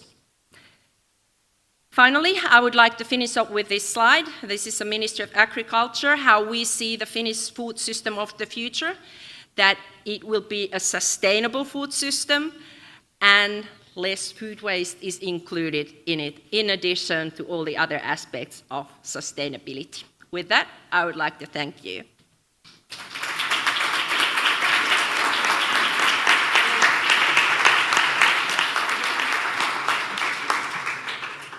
Thank you very much, Mina, for the great presentation and for emphasizing the importance of research that can underpin legislation, but also the importance of voluntary action to contribute to solving the problem.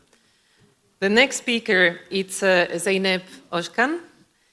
She has a background in international relations and European studies, and in 2011 she joined the General Directorate of the EU Foreign Relations at the Ministry of Agriculture and Forestry in Turkey as the EU expert. And in 2021, she was assigned as the head of the European Union Harmonization Department. She has been seconded to the OECD in Paris, and she has also worked for FAO on several projects, and she currently coordinates the national Save Your Food campaign against food loss and food waste. Welcome, Zeynep, and the floor is yours. Thank you very much. Actually, this is amazing to be here, invited to Valencia and meet with these amazing people and learn from the others and share experiences. So before beginning my presentation, I would like to thank EUFIC, CEMAS, and the city of Valencia. So today I'm going to give you some information about our national campaign and some of the results of the interesting surveys that we have conducted in different parts of the food system. So food loss and waste numbers in Turkey, actually we waste 18.2 million tons of food. This is gathered from the UNFCCC report, National Inventory Report, which is updated every year, but the numbers come 3 years earlier. So we waste a lot of bread, and some of the speakers has touched upon this issue, the FAO representative, and bread is considered as holy. I was in Tbilisi last week, and they also had the same consideration. They don't put the bread in the bin, but it's just a kind of a delusional way of thinking that they are not considered as wasting food. And as Turkey is one of the biggest top 10 producers in the world, we waste a lot of fresh fruits and vegetables, especially the most perishable ones. And the food waste and service sector is really, really high. So what we had done before beginning our campaign, we had the help of FAO. And in 2018, we held many stakeholder workshops, and we had conducted many surveys all across Turkey with the help of our provincial directorates. And then we took a photograph of the food loss and waste in Turkey. And then afterwards, we had this 360 multi-stakeholder approach involving academia, public institutions, of course, as Felicitas also touched upon this issue.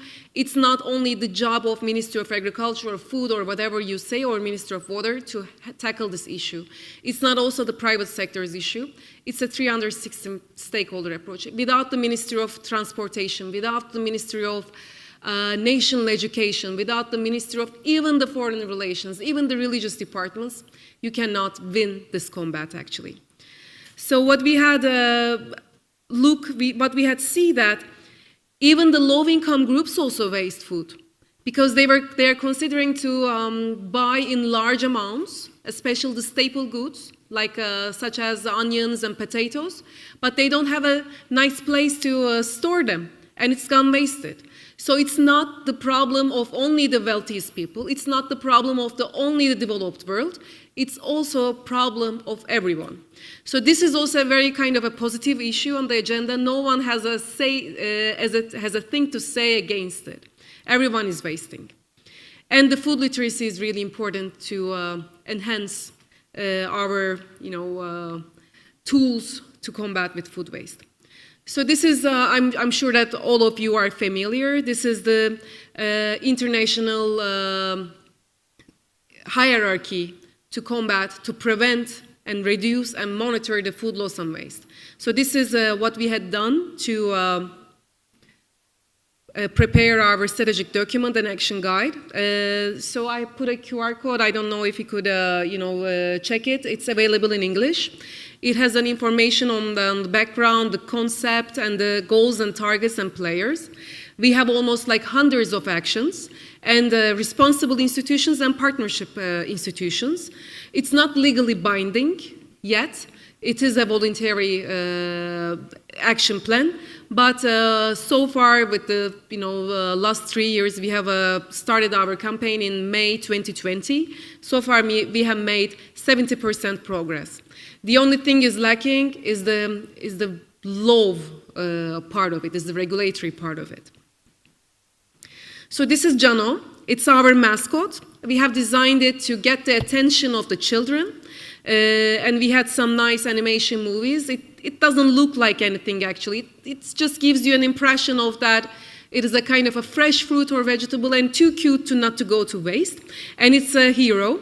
And we have our social media accounts from Twitter to Instagram and YouTube. And we have a website so that you could go on and visit. The website is also available in English. So for raising awareness, yes, it's a pity that we still need to raise awareness, but I see it like, I don't know whether you go to a dietitian to lose some weight. For the first 3 days, he or she tells you to write down what you're eating, because you say, I just drink water, or I don't eat that much, but you start to gain weight, and it's not going good. So for the food loss and waste, it's the same thing. You consider yourself that you're not wasting, but actually, when you try to measure, when you try to calculate from every tiny bit, you see that you're wasting it. So this is a communication toolkit. It's in Turkish, but all the materials, the visual materials, and the working files of these designable materials could be downloaded with the QR code. And this is, everybody touch upon this issue of the date labels on the food. 70% of people in Turkey doesn't know the differences between this best by and use before date labels. So this is really crucial, and it is the simplest thing that you can raise awareness. You can just chat with your friends and fellows and even the people in your family. Even my mother asks me, like, this date label on the vanilla or cacao, can I use it or not? And I say, smell it, taste it, and see it so that you can use it. So we have prepared brochures, and every big retailer, supermarkets, you can see these brochures in Turkey.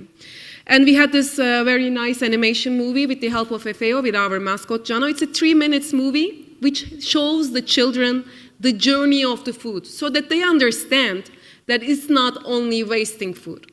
It's also wasting labor, water, energy, the soil, the nutrients in the soil. Also, with the help of the municipalities, they have given for free, pro bono, these billboards, these metro stations. And as this is a really positive issue, it's not a political issue, actually. It's not about whether you're supporting who. Everybody really helped gather on this issue and given their resources and wanted to be a part of the solution. So these are the things on the social media. This is my favorite part, actually. This is the gleaning part. This is the Motamot translation will be the volunteered youth gleaning, actually. So in some provinces of Turkey, we have communicated with the universities. It's not only the agriculture students, it's not only the veterinarians, it's like every part of the universities. And we say, these food, if we are not going to harvest, they're going to be wasted. So they have sent us, like, for each activity, they have sent us 30 volunteered youth. And we have given them some online trainings about the safety rules and emergency procedures, and trainings on how to handle that specific product. For example, for peaches, for grapes, you cannot just go and grab it and then put it in the basket. You shouldn't also harm the farm. And then we have collected the surplus fresh produce, which was either going to be wasted and then donated to the soup kitchens and the food banks. Just consider the fulfillment of the youth being in a farm, giving this opportunity, being a part of this social act. And then afterwards, if the city allows, if there are some historical or cultural good places, we go and travel. For example, in Izmir, we traveled to Ephesus and had a chance to, influence the youth so that they could influence the others. We also hold many kitchen workshops. It was really diverse, from children to men to women to every age group. We hold these kitchen workshops, and believe me, this actually doesn't cost anything because of the popularity of the subject, the positivity of the subject, because we have food inspectors in the ministry, and the food inspectors go everywhere the supermarkets, to the hotels and restaurants, or workshops which holds like cooking workshops. And they mention about this campaign, and they say, I'll open my doors to you, so just bring people. And from some supermarket, you got donated food which to be used in these kitchen workshops. And then you find people. Sometimes we choose very important people. For example, the head of police department, or head of the biggest hospital of the city. So we gather these people around, and we have conducted this waste-free food workshops, and especially the school activities. It is really also fulfilling to touch upon the students. We have some materials. FAO has great materials, Do Good, Say Food materials. The 3 of them are translated into Turkish. So those activity books are available online, so they can be downloaded. And I'm sure that it's all available on the UN languages. So we are conducting some workshops with the students, and then we raise their awareness, and they become food heroes. So I wanted to touch upon some sectoral overview because we have conducted some surveys, so I thought that it might be a good idea to expand your knowledge and share our experiences on this. So for logistics, we hold a project. Actually, the Minister of Transport held a project. So to apply ATP rules to fresh fruits and vegetables internally, is it profitable? Is it feasible? So the objective was to improve the conditions of preservation of quality of perishable foodstuff during the carriage, and to expand in international trade if it's feasible. So the findings have showed us it depends on the product. For tomato, for example, no, it doesn't. Value of lost tomatoes divided by cold chain costs, it's below 1. So it's not feasible to invest in cold chain. And also, the cold chain has to be applied holistically. You cannot just apply cold chain to only one part of the food supply. From harvesting to the supermarket, you should enable cold chain. So it should worth to invest. For example, for peach, it was feasible. It was investable. So the results has showed us that there must be a holistic approach, and it is not still mature to put a legally binding manner by the government. So for the wholesale market halls, we have conducted a survey in 23 cities, in 51 market halls, and we have seen that 10% of products are lost during the post-harvest selection, sorting and transportation stages before their arrival to this wholesale market halls. So reasons for food loss in the market hall, it's the classification before receiving the products, of course, size, shape, bruised, withered. We have seen some ugly foods in the screen, but they are not, we cannot see them in the supermarkets. They're not considered as worthy as they are. So you can see the numbers, I don't need to read them, but there is a need for a compost machine because it's not the most preferable way to do the composting before, following the pyramid of the hierarchy which you have seen on the previous slides. But for food safety and hygiene rules, it is not also possible to sell them or donate them to people in need. So there is a need for a compost machine in the wholesale market halls. And the solution would be like cold storages would be really, really well for the most perishable foods like strawberries and other berries. And infrastructure should be improved because you see the apples in the screen. It is just taken a photo by my colleague, just that on time. They fall from a truck because the road infrastructure wasn't really well. Think about how many trucks have fallen their apples and their goods and everything, and they don't even care. They don't really even care. So there should be improved physical and labor capacity, and there should be modern equipment, but these all require money, financial resources to handle these issues. So about the HoReCa sector. Like Spain, Turkey is really an important country for the hospitality sector. So it's really crucial to tackle the food waste. And I see the numbers in the European Union that the hospitality sector also is responsible from the most of the food waste. So we have conducted a big survey, and the daily food waste amount is almost like 4 kilograms. Almost like 10% of the food produced is wasted. And these are high quality food. These are safe food. It is mostly occurred at the consumption stage. It's not highly wasted in the kitchen. The chefs knows how many people will come or how many portions they will cook, but it is wasted in our plates. So we should feed our eyes first, and then think about our stomach later. And we shouldn't be getting lots amount of food that will go in the bin. And bread and bakery products lead the way in waste, and half of the wasted food goes directly to the trash, then animal feed. This is because of the food safety reasons. Because it's really hard to donate, especially the dairy and meat products, to the people in need.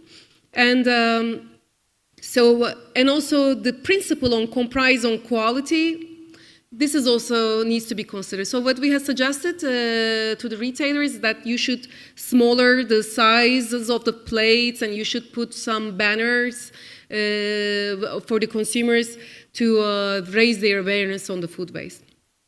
So for the retail sector, we have conducted on around like 450 supermarkets, local markets. We have seen the waste in the fresh produce section. People touch it, don't buy it, and then it's gone wasted, and they don't give a chance to the ugly produce. They don't even make it to the supermarket, and extensively waste in bakery products. And you see that the return process, the ability to return the unsold product to give it back to the wholesalers is really putting our guard down to reduce food waste.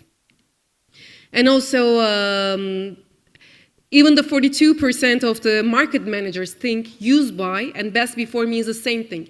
This is, I think, why it does happen, because they are forbidden to sell anything past its use-by date, and we put a fine on them as the Minister of Agriculture, because we are responsible from the food safety rules according to the European Union.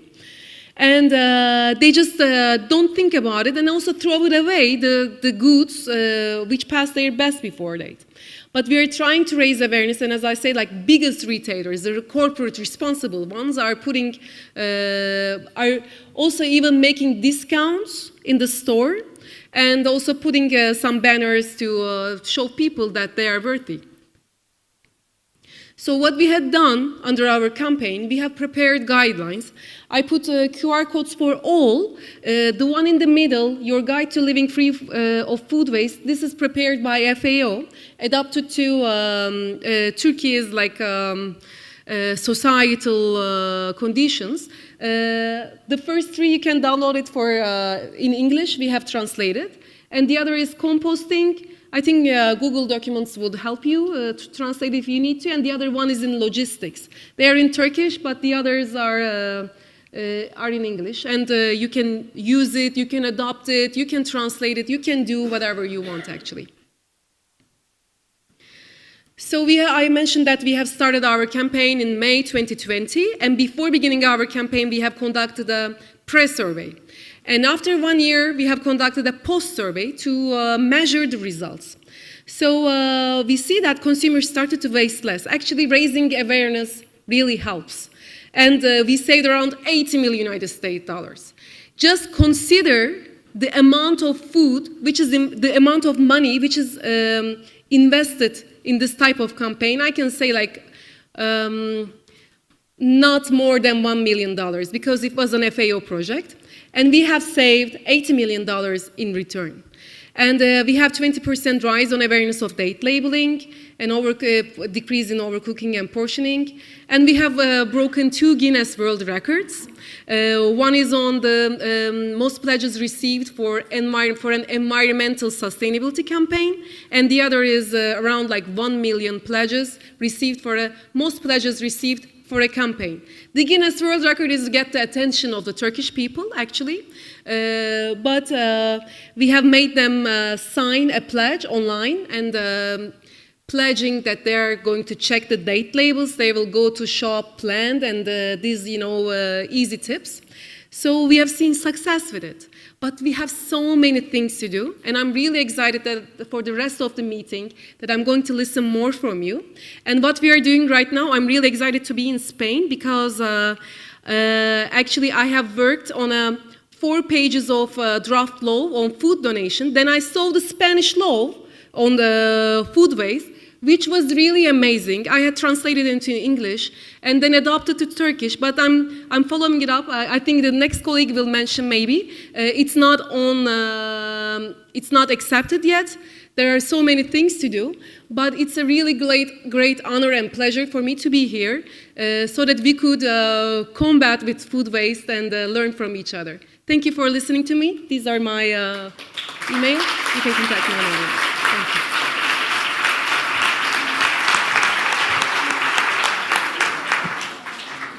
Thank you, Zeynep, for this very interesting presentation and for highlighting the importance of holistic approaches and raising awareness, but also that you need financial support, of course.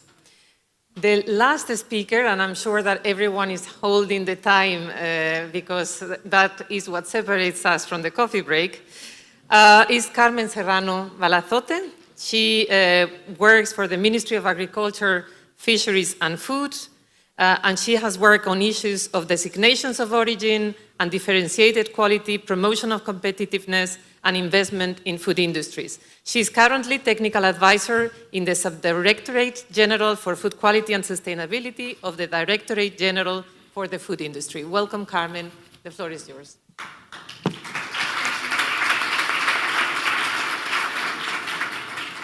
Gracias, muchas gracias. Gracias a CEMAS por invitarnos, por dar esta oportunidad al Ministerio de Agricultura, Pesca y Alimentación. Es un placer para mí y para lo que represento. Siempre estamos dispuestos. El año pasado ya asistimos a un evento sobre desperdicio alimentario que organizó el CEMAS y siempre estaremos dispuestos a contar y a transmitir y poder compartir nuestra experiencia. El Ministerio de Agricultura, Pesca y Alimentación inició su política de lucha contra el desperdicio alimentario en el año 2013.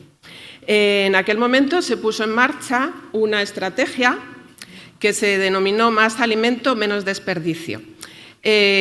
Contenía una serie de acciones, de las cuales yo voy a destacar 2, porque creo que son las más importantes y porque han tenido una continuidad, incluso un crecimiento exponencial en cuanto a esfuerzos se refiere. En primer lugar, en 2013 lo que hizo el Ministerio es plantearse la medición, la cuantificación, ver cuál era la magnitud del problema. Entonces no había ninguna obligación comunitaria de medición ni de nada al respecto y el Ministerio decidió empezar a medir lo que desperdiciaban los hogares, puesto que ahí es donde creíamos que se podía avanzar en primer lugar.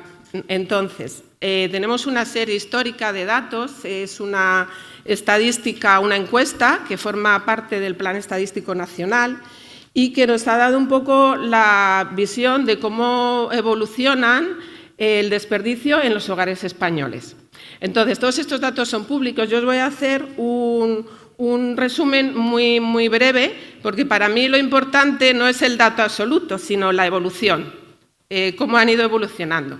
Desde 2014, que es el primer año que se tiene, año natural con datos completos, hasta el 2020, esta magnitud de desperdicio en los hogares españoles ha ido fluctuando ligeramente hacia arriba, hacia abajo, pero sin ninguna evolución significativa. Sin embargo, a partir de 2021 a 2020, ya hemos visto la primera disminución, que ha sido más de un 8%, y lo mejor, que es lo que me satisface a mí estar aquí y decirlo por segundo año consecutivo en Valencia, es que en 2022, respecto a 2021, también ha disminuido un 4%. ¿Qué quiere decir esto? Pues yo creo que vamos por el buen camino. Por supuesto, hay mucho que avanzar. No se puede, digamos, relajarnos porque tenemos que conseguir, ojalá, el 50%, pero bueno, vamos por buen camino y para mí lo más importante sobre todo es que la tendencia al descenso se mantenga. Un poco, a lo mejor al año que viene es 4, 3, ojalá el año que viene me inviten y pueda decir pues el 2 pero que siga descendiendo. Entonces, esto es importante porque nos da un poco la idea. Tenemos también otros tipos tenemos otro panel que también intenta un poco saber el comportamiento del consumidor fuera del hogar.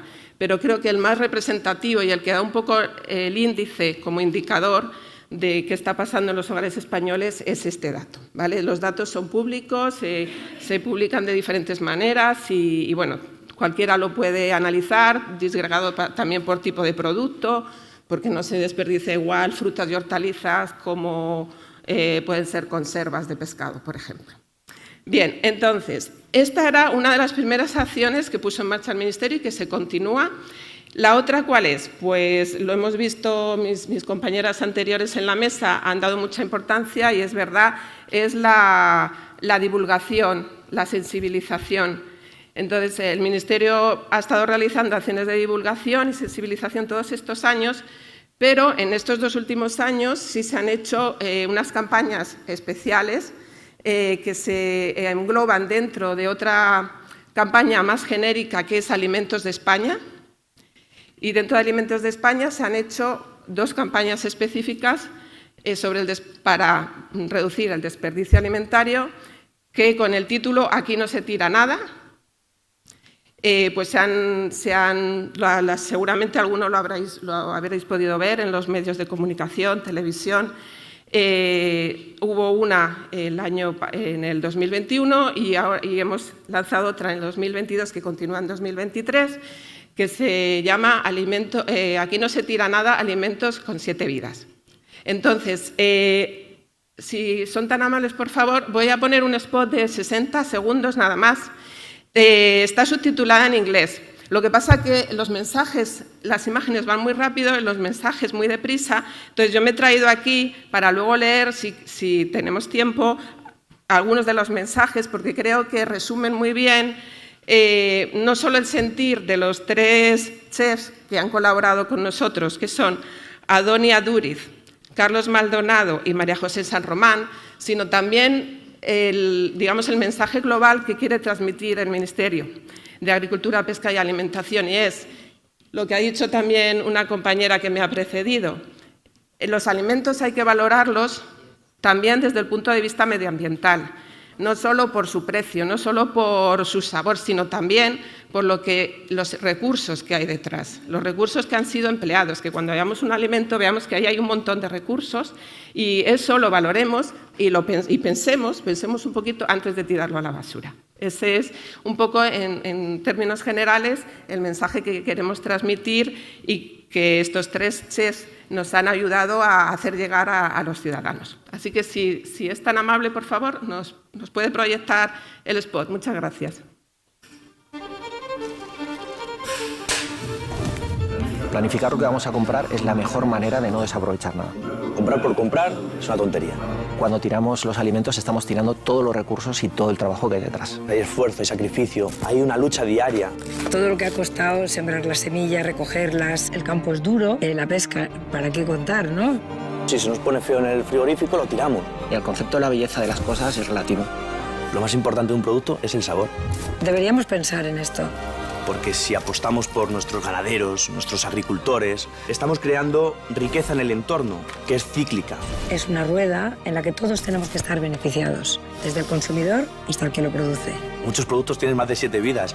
Tenemos que seguir haciendo lo que hacían nuestros mayores, no desaprovechar nada. Al final, el producto más caro es el que no se consume. En el país más rico del mundo no se tira nada. No se tira nada. Nada.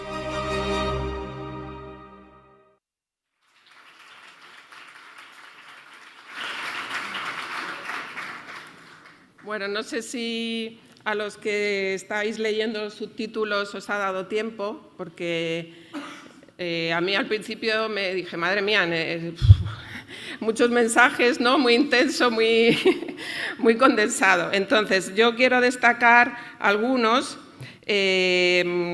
quizá porque soy ingeniero agrónomo, el esfuerzo de los agricultores, ¿no? Cuando siembran, cuando cosechan, cuando hay un pedrisco, luego las plagas, luego recogerlo, toda la cadena de distribución, llevarlo hasta el consumidor.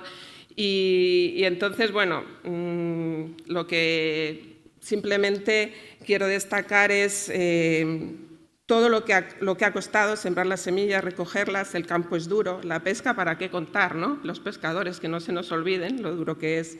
Y si se nos pone feo en el frigorífico, pues lo tiramos.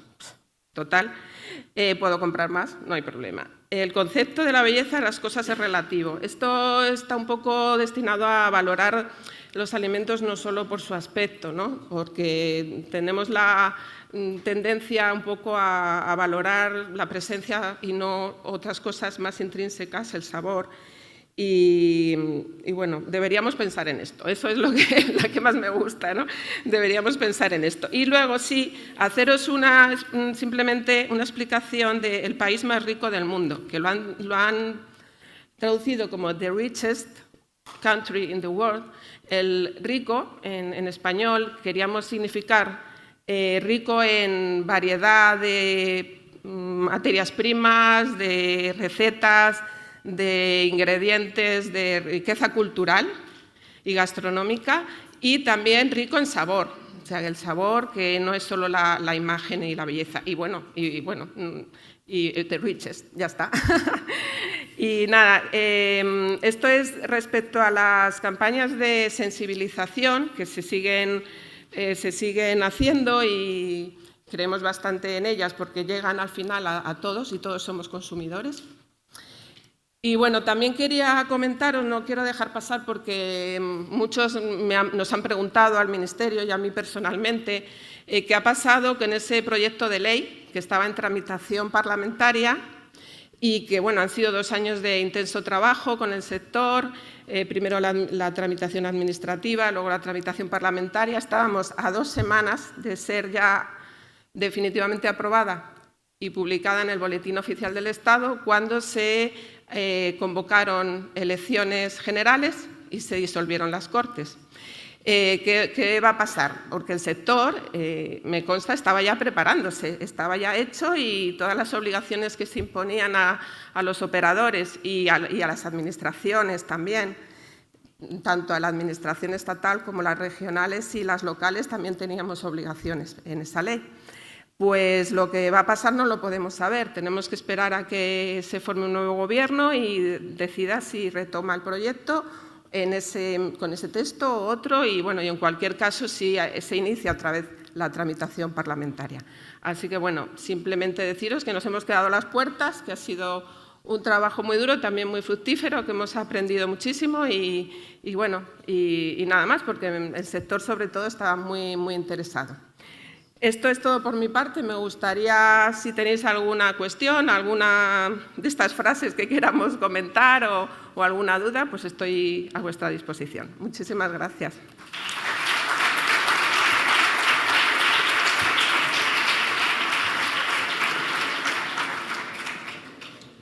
Thank you very much, Carmen, for the presentation, but also for emphasizing the fact that if we reduce food waste, we all win. And that efforts pay off. It takes time, but they pay off. So with that, we are now at the coffee break, starting at the coffee break that will last for half an hour. Please, I'm sorry that we didn't have time to ask the questions during the sessions, but please hold your questions and profit from the fact that all the speakers will be here throughout the break and afterwards to ask them and interact with them. I would like to thank you for being patient and very actively listening to the presentations. I would like to also thank those online. Remember that we will restart at 12:30. And thank you very much to all the brilliant presenters that were happy to share their experience and knowledge. Thank you.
Okay, thank you very much. Thank you very much for this lunch coffee time. Now we're moving on and getting forward. Y vamos a dar paso al diálogo de las redes de ciudades. El orden de las intervenciones va a ser el siguiente. En primer lugar va a hacer su presentación Anya de Cunto de Eurocities, que es una red muy interesante que está en Bruselas, que gestiona muchísimos proyectos, políticas sociales, medioambientales, educación, políticas de género. Es realmente asombroso lo que hacen. Veo que en las presentaciones la primera que está preparada es ICLEI, pero no va a ser ICLEI la primera presentación. La primera presentación será Anya de Cunto. Lo digo por los chicos de las cosas técnicas, que será Anya de Cunto, la primera persona que hablará. Más tarde hablará Massimo Perrino de UCLG, United Cities and Local Governments. Es una red, es la más antigua red de ciudades del mundo. Hace 110 años se reunieron en Bélgica un grupo de alcaldes que entendieron que si se asociaban tendrían mucha más fuerza, ¿no? UCLG es asombroso, los números y las miles de personas y ciudades que mueve. Estamos hablando de una red que enlaza más de 240.000 ciudades del mundo. Es asombroso cuando estás asistiendo a la reunión de UCLG África, por ejemplo. Miles de personas se dan cita pues, en Marrakech, en Dakar, en cualquier ciudad africana. Son realmente maravillosos. Han ganado un prestigio impresionante. Es la única red que tiene representación permanente en el comité en el Parlamento, no, en la seguridad alimentaria, no. En la Asamblea General de Naciones Unidas tienen representación permanente. Luego actuará Angel Tassé de ICLEI. ICLEI es una asociación de ciudades ejemplar por la sostenibilidad, que lleva ya muchos años, que hacen un trabajo constante, callado, pero global. Ya puedes encontrar reuniones en Río de Janeiro, en Nairobi, en Ámsterdam y en Tokio, y han conseguido impulsar la participación ciudadana, la ejemplaridad desde las ciudades, y son capaces de crear advocacy, líneas de actuación, ¿no? Y observan con mucha inteligencia cómo las ciudades pueden ser motores de cambio, dignificar la vida de los ciudadanos, y cómo la sostenibilidad, no solo medioambiental, la coherencia, la dignidad, son parte del ADN de todas las acciones que hace ICLEI. Luego tomará la palabra Filippo Gavazzeni del Pacto de Milán. El Pacto de Milán es un triunfo de la voluntad. Surgió en Milán en el año 2015 y bajo el auspicio de la gran Exposición Universal de Milán y el impulso no solo de FAO, sino de Naciones Unidas, se creó un espacio maravilloso de interacción de las ciudades. Y de alguna manera sí que es un poco ya el objetivo directo a los sistemas alimentarios, ¿no? Hay otras políticas fundamentales, pero el focus de Pacto de Milán es especialmente llamativo porque supo levantar la atención de decenas de ciudades, y seguro que van a ser muchas más ciudades. Ellos han encontrado la llave magnífica que puede hacer mirar a un alcalde y decirle: está en tu mano actuar más sobre tu sistema alimentario. Porque si actúas más y mejor sobre su sistema alimentario, traccionas otras políticas, como son lucha contra cambio climático, políticas de género, mercados locales, nutrición, infancia, investigación, Big Data. Entonces, ese gran espacio común con el objetivo de un gran sistema, de un buen sistema alimentario urbano, hay que admitir que nace del Pacto de Milán y es fabuloso como esa acción toma fuerza todos los días, ¿no? Terminaremos esta exposición con Jorge Molero, representante del Red de Municipios por la Agroecología. La Red de Municipios por la Agroecología recoge esa pasión por involucrar más lo local en ese concepto que es la agroecología, el repensar nuestra producción, nuestra transformación y nuestro consumo y vincularlo más a sistemas más sostenibles, ¿no? Ellos han sido hito en muchas políticas locales de producción agroalimentaria y es muy interesante que esté aquí. Vamos a comprobar la fuerza que tiene lo local. Los alcaldes son personas fundamentalmente pragmáticas y no olvidemos que el primer escalón de actuación con su representación, con su administración, que tiene una familia o una persona, es lo local. Y creo que todos estamos de acuerdo cuando comprobamos que desde Naciones Unidas, desde FAO, desde la Comisión Europea, desde los ministerios, observan con un poco quizá de admiración por lo pragmáticos que son las políticas locales y cómo el impulso de las ciudades genera el verdadero cambio, ¿no? Y para nosotros es fundamental. Es verdad que hay un gran objetivo que conseguir respecto al desperdicio alimentario, pero ya hoy nadie pone en duda que si no es con la participación de las ciudades, no lo conseguiremos.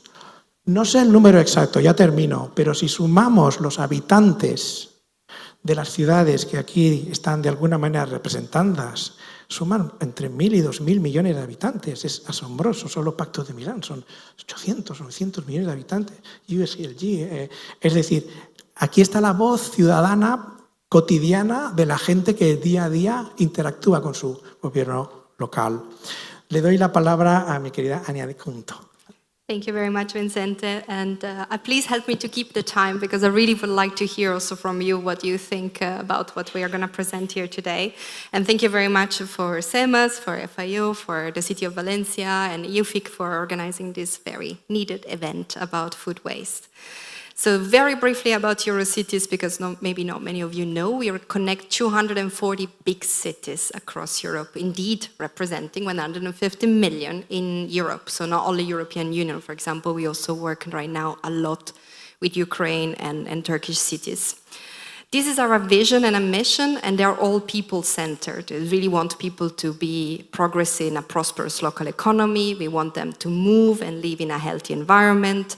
We want to make vibrant and open public spaces, and we want the city government to address also global challenges and to be fit for the crisis that are to come. So not only share what is happening, but really get ready for what it is to come. And here, this is the area of work that we do, as I'm very happy to see that recently food became one of our 10 thematic priority at the same level of other area of work that have been part of cities' activities for now decades to come, like mobility and culture.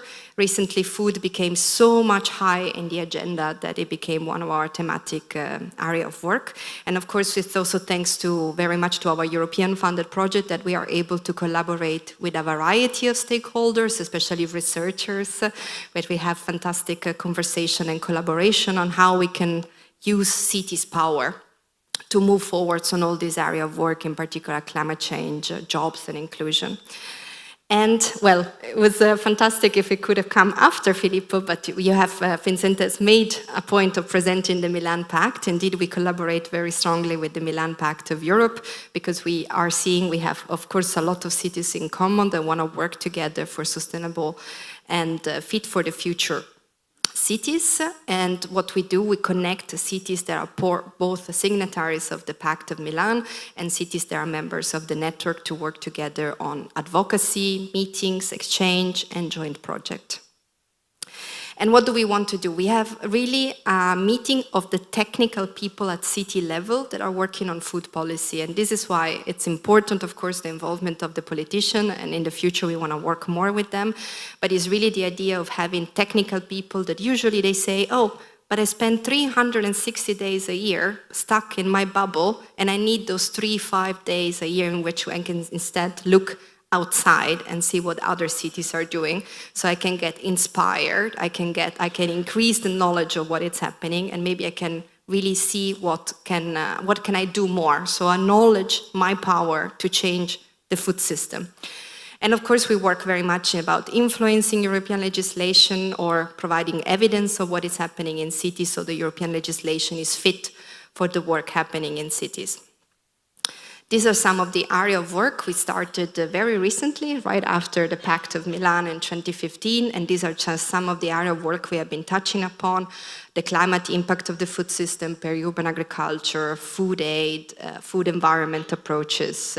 So really meeting of technicians, doing deep discussion, nitty-gritty details of food policies. And this is part of our event we did this year. As mentioned, our really top priority is to work also on advocacy and capacity of on advocacy. And I have fantastic connection, for example, with Anne-Laure that really came and say, okay, can you tell us a little bit more what cities are doing? Can we propose actions that are favorable for cities? Not everybody is like Anne-Laure, I must say, but I think everybody was very happy to see that cities are really taking forward action, especially in areas like procurement, but particularly, of course, food prevention and food losses. And we also participate in, of course, the expert group. And we are lucky enough to be part of European-funded projects, so today you hear a lot about what cities are doing thanks to this project. For example, in food trails we have 11 cities. We really wanted to take a variety of cities from the biggest metropolitan area to the smallest to see if living labs and food activities really can work and how can they work differently. What we also wanted to do is to take cities that are working on food policy since a longer time. I think Bordeaux and Milan in the group of cities in food trails have a food policy since the longest, but we also working very well, for example, with Tirana, Thessaloniki and Warsaw that are just starting their food journey, but they are using food waste as an entry point, because this is what I wanted to share. Many of these cities that sometimes do not have the political traction to work on a systemic food policy, they're using food waste as a good entry point, because everybody agrees we need to reduce food waste. I mean, there is no problem there. So you can really get political traction. Something else we do, did you know that we map more than 250 active European Union funded projects focusing on food? Yes, we did, and we realized that many of them do not know each other and they are not able to find a space to work together. So again, thanks to the European funding, we created Clever Food and the Food 2030 network, where we are bringing together all the existing project networks and initiatives that want to work on food, because we need a systemic transformation of the food system. So we are actually using EUFIC Sustainable Food System Network to connect all these projects coming together. 250, only active, without considering those closed already. So finally, moving to food waste. And what is important for food waste is that the cities are looking at they don't need to look at food waste as an independent area of action. This is something that comes from our colleague at Cardiff University. They've developed this system. So is my action, and cities need to think about food waste, is my action bringing co-benefits? Is it bringing linkages? Is it providing inclusion? Is it bringing connectivities? Otherwise, why would I want to move there? Or why would I have a food, for example, food waste action that is completely disconnected by my other area of work? And this, I think you know quite a lot about what cities are currently doing, of course, in procurement, in the public canteen, with schools, with hospitals, the collaboration with the supermarket, but also with the city markets. Fantastic case of Turin that is recovering the food from the local city markets in collaboration with refugees and volunteers. Of course, the collaboration with food banks and the waste management operator. But also the city's action can be summarized as campaigns, like a lot of what we heard from the national member state, the work on a neighborhood level, really the daily connection with the citizens, especially those that are the most deprived or live in those neighborhoods that we consider more difficult to live.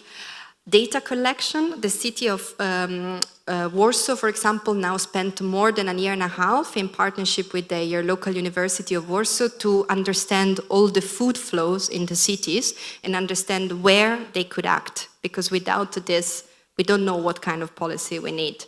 This costed quite a lot. It's also something that should be said.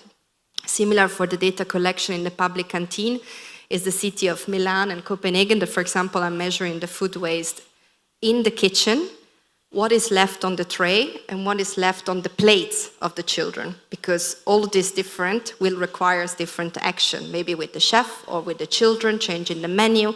So without data, you don't do anything. Community fridges, maybe you know already them. It's something very much that is present in many cities. And I think the most important is really the logistical support, because we have heard already this morning how much is important the connection between where the food surplus or the food waste is generated and where instead is necessary to move. But today I wanted to mention something related to food justice approaches, because I was inspired last week. We just met with the working group of Eurocities, and we heard that there is a rising need of food aid solution, and the entire system is based on food surplus and donation. Unfortunately, though, if we keep on using this, what's supposed to become then food waste for food aid, we are just increasing a perverse system. Because what happened is that with the tax deduction that governments have put in place, supermarkets are disincentivized most of the time to not reduce their food waste, because it's not food waste anymore. It becomes a food aid. At the same time, when it comes to dry food, let's say rice, pasta, and other type of dry food, the money to buy this food, again, goes to the supermarket and the retailers. So they get double the amount of funding to perpetuate a system where the person that is in need of food aid is only able to access whatever food is available from the food donation.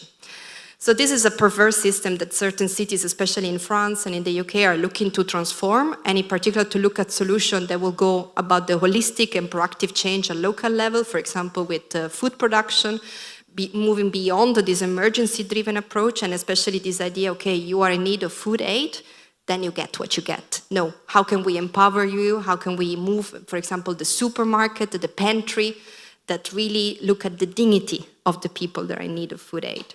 So this is just for me some reflection of today on how can we move away to see really the food aid as the necessary solution to avoid food waste, and instead again thinking about systemic approach to food at national level, local level, that is moving, really moving at the, thinking about the dignity of the people in need. Thank you. Thank you very much.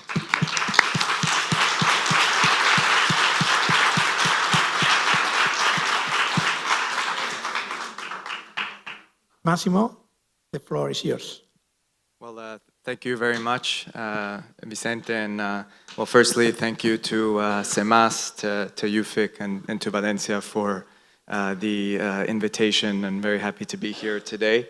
Well, as Vicente said, I'm Massimo Perrino. I'm a policy officer at United Cities and Local Governments, UCLG. It is a city network and an international association of local and regional governments. We have offices around the world, but we are based pretty close by in Barcelona.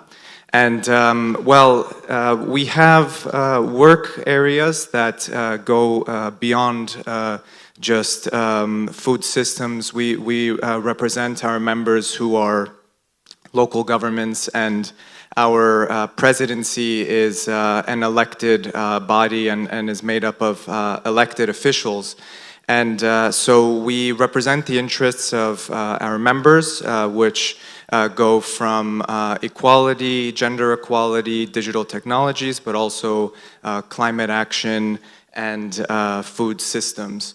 So kind of looking towards the topic of food waste, I'd like to mention a few points more related to the importance of city networks and what we can bring to the table in this mitigation of food waste.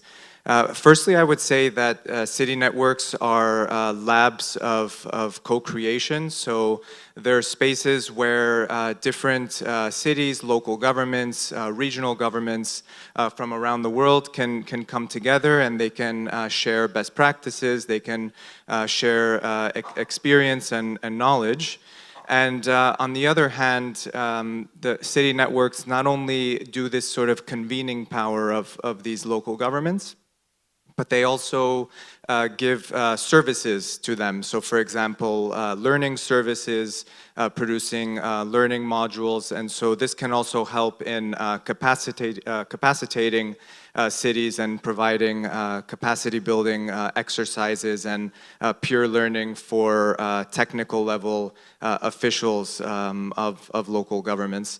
And then finally, kind of looking more outwards, is that representing the interests of cities and local governments also means advocating for them within different policy processes. So trying to empower cities, trying to empower local governments, not only in front of their national counterparts, because I mean, I can see in this room, I think we all agree on the importance of local governments and of cities in mitigating food waste, but not always does national government take that into account, and not always is this so clear within international policy processes that are led by the UN or whether it's in the G20, for example.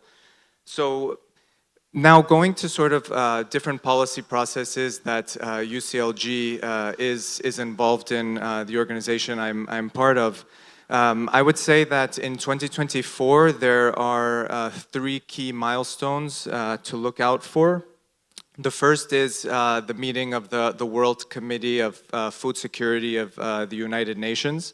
So as part of our work at UCLG, we help bring the voices of cities, so whether they have best practices on food waste or on sustainable and inclusive food systems, we help bring their voice and their perspective to the CFS, which is the UN Committee on World Food Security discussions, as we're part of the advisory bureau and help advocate to empower cities. And 2024 is an especially important year because there's going to be a policy focus on strengthening food systems in the context of urbanization and peri-urbanization. So in fact, there's going to be a report released next year and a whole series of policy and advocacy activities. So it's important to ensure that local governments are involved. The second process I would mention is the UN high-level political forum. It's the review of the Sustainable Development Goals that takes place every year. And you might have seen that, I mean, the UN says that we're not where we need to be with the SDGs. We're halfway through their implementation. You know, they were adopted in 2015. They're supposed to be implemented by 2030. We're already halfway in, and we're nowhere where we need to be. And this next year, on 2024, there's going to be a review of SDG 2, Zero Hunger. So this will also be an important moment to look out for, to advocate for food waste, but also for the empowerment of cities. And one final process I think we should look out for is the G20, and I believe also other speakers were talking about the G20 earlier today. Next year, the presidency is going to be with Brazil. And from UCLG's side, we co-convene an initiative together with another city network, C40. The initiative is called Urban 20, and it basically gathers cities and local governments from the different G20 countries to come together to bring about a communique and bring messages to the G20. It's actually the technical term, it's an engagement group. And so being that the G20 next year, one of the priorities of Brazil is to fight hunger, I think that it will be especially important to ensure that, when they talk about this priority, that food waste is also included as a key issue. And then just one last thing I'd like to mention is that I think today we were talking about how food waste affects the different pillars of sustainable development, from environment to social to economic.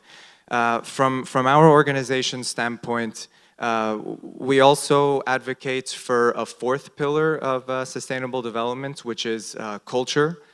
We strongly believe that through culture, through education, that really will be a motor for change and to achieve the SDGs. And in fact, we've been advocating to add an 18th SDG on culture. And I think it's interesting to think that, also the cultural aspect of food waste and the educational aspect is something that really can make a change. So I would leave it at that, and back to you, Vicente. Thank you. Thank you very much.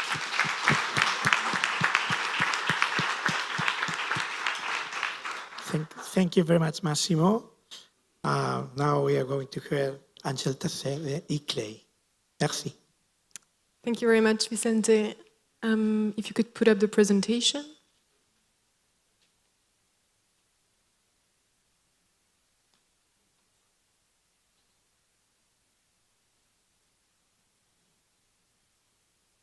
Great.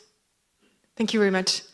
So again, thank you very much to CEMAS and EUFIC for hosting this event and to inviting us to talk about our role as a city network in tackling food loss and waste. Maybe to start with, as we are many city networks today, I'd like to introduce ICLEI also in a nutshell. So ICLEI is a global network of more than 2,500 local governments throughout the world. We have 22 offices across all continents, and each office works with cities in their region, of course. And all our cities are really committed to sustainable urban development. And we really see sustainable urban development as an integrated pathway, which food is part of course, but we also work on climate, circular economy, innovation, etc., a number of different things. We're active in more than 100 countries and impact more than 20% of the global population. So as part of ICLEI, our flagship program on food is called City Food. It actually relies on 3 pillars, which you can see on the slide: healthy people, healthy landscape, and healthy climate. Food waste spans across all 3 pillars, although healthy climate is the most obvious one, with all the environmental challenges that come with food waste. And actually, I would say about 1/3 of the projects we work on are focusing on food waste. So this is a key area for us in City Food. City Food was created in 2013, so exactly 10 years ago. We actually celebrated the 10-year anniversary last week during the Daring Cities Forum. We have still a lot of work to do, so I'll be introducing in a bit the different projects we work on. So very briefly, I think we heard these numbers this morning. I just wanted to give a bit of context. These are global figures. So food waste is responsible for about 8 to 10% of global greenhouse gas emissions. And what's also we discussed this morning is the amount of food waste that is actually generated by households. At global level, it's estimated to be 61%, so more than half. In the EU, it's 53%. So still more than half, although a little better. But what can cities do to address food loss and waste? So cities have the mandate to manage food waste, but they also can use a number of levers and pull a number of levers to tackle food loss and waste. Some of them are direct, for example, public procurement, municipal markets, we talked about it earlier, catering services, schools, etc. But they can also have a tremendous impact by acting through multi-stakeholder collaboration, so really trying to change also businesses and citizens. And these can happen through awareness-raising campaigns, collaboration with the private sector and restaurants. I just wanted to give a glimpse at a few examples. So when it comes to direct impact, schools are one of the key areas where cities can act. On this matter, we as ICLEI run an EU-funded project called School Food for Change, which is all about transforming school meals throughout Europe. You can see on the right of the slide that we have 16 partners around Europe, and one of them is actually the regional government of Valencia. And we work with them on three main pillars, which you can see on the left: innovative procurement, the training of cooks and kitchen staff, and what we call the whole school food approach, which is a holistic approach to food at school, including food education and the involvement of parents, communities, and farmers around the school. And why I'm talking about this project is food waste is a key component there, and the three pillars of the project actually contribute to reducing food waste at school. Procurement, because you can add specific criteria to reduce food waste, such as a waste management plan, the measurement of food waste on a daily basis, or partnering with food banks at the local level, between schools and food banks. The training of cooks to be able to cook the leftovers and make sure that the portion sizes can also be adapted. And the whole school food approach, because food education, we mentioned it today, is a key aspect when it comes to changing behavior. And because we also consider that children can be great agents of change. So it's not only about changing behavior among children, but also among their parents, families, and the wider communities around them. So this is just a key, kind of a glimpse at the school's lens, especially when it comes to food waste. Then another key aspect when it comes to indirect influence is the power of cities in convening stakeholders. Cities have the power to bring businesses, civil society, and citizens together at the same table.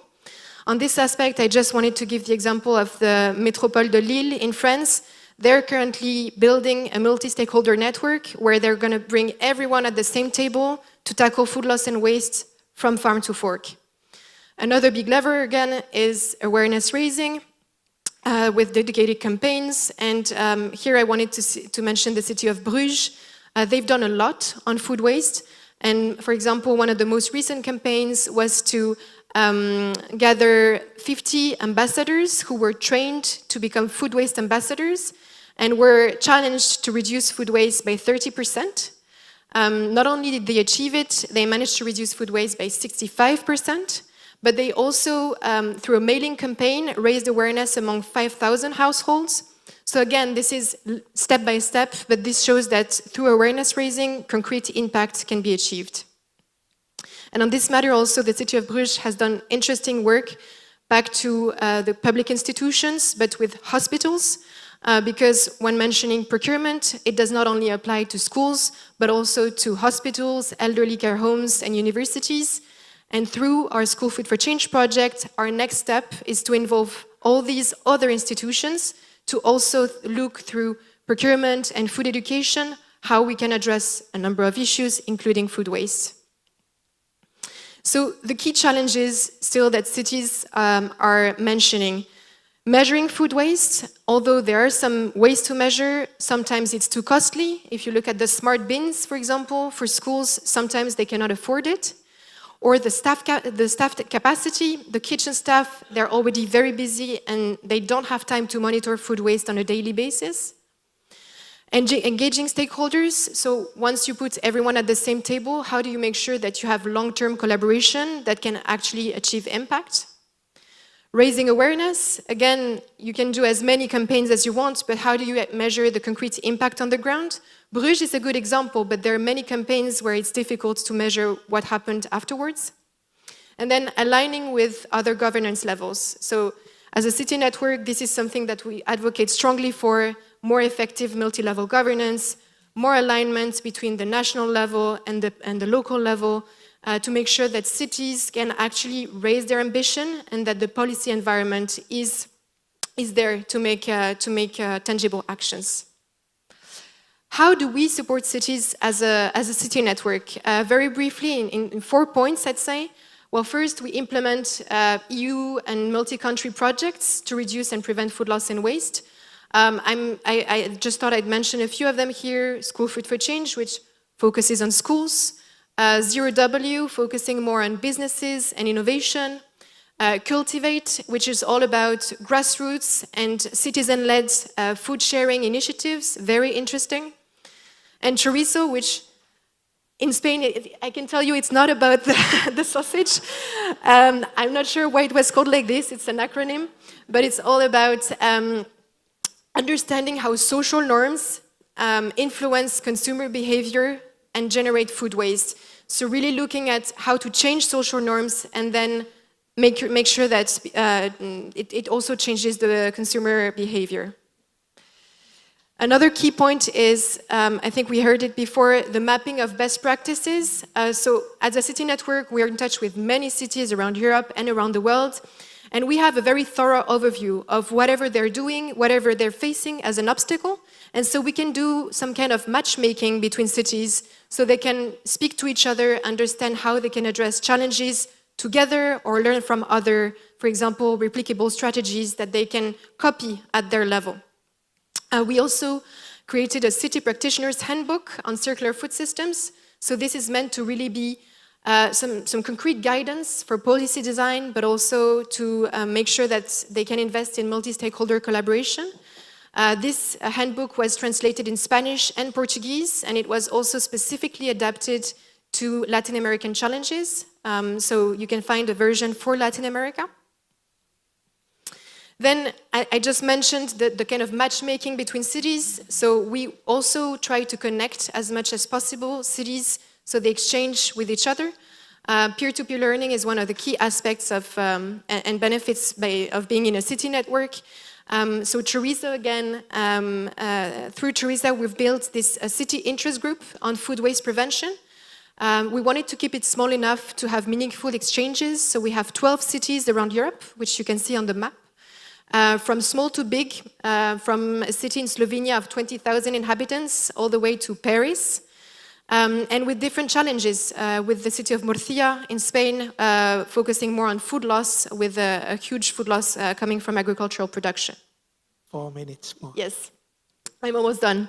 And so really through this Chorizo project and through the city interest group, not only do we put them in touch with each other, but we also provide them with guidance, tools, innovative approaches. Later this week, we have a webinar dedicated to innovative financial tools, including blended finance when it comes to addressing food waste. So really try to kind of expand and open up the discussion. And lastly, we really want also to showcase the city leadership in addressing those topics. At the global level, ICLE is actually the focal point in the UNFCCC process for local governments and municipal administrations. So every year we go to the COP and we bring mayors to showcase their leadership in addressing food and climate. And food waste is one of the key topics where cities can really show leadership. So really the ask again, when it comes to the global arenas, is to have more effective multi-level governance between the local, regional, national, and global level. And here there's still a lot of work to be done to align the national policies with local needs. So I think I'm going to end there, but I'll be happy to continue the discussion afterwards. Thank you. Thank you. Thank you. Okay, now it's time for Milan Pacto de Milán. Filippo, the floor is yours. Gracias.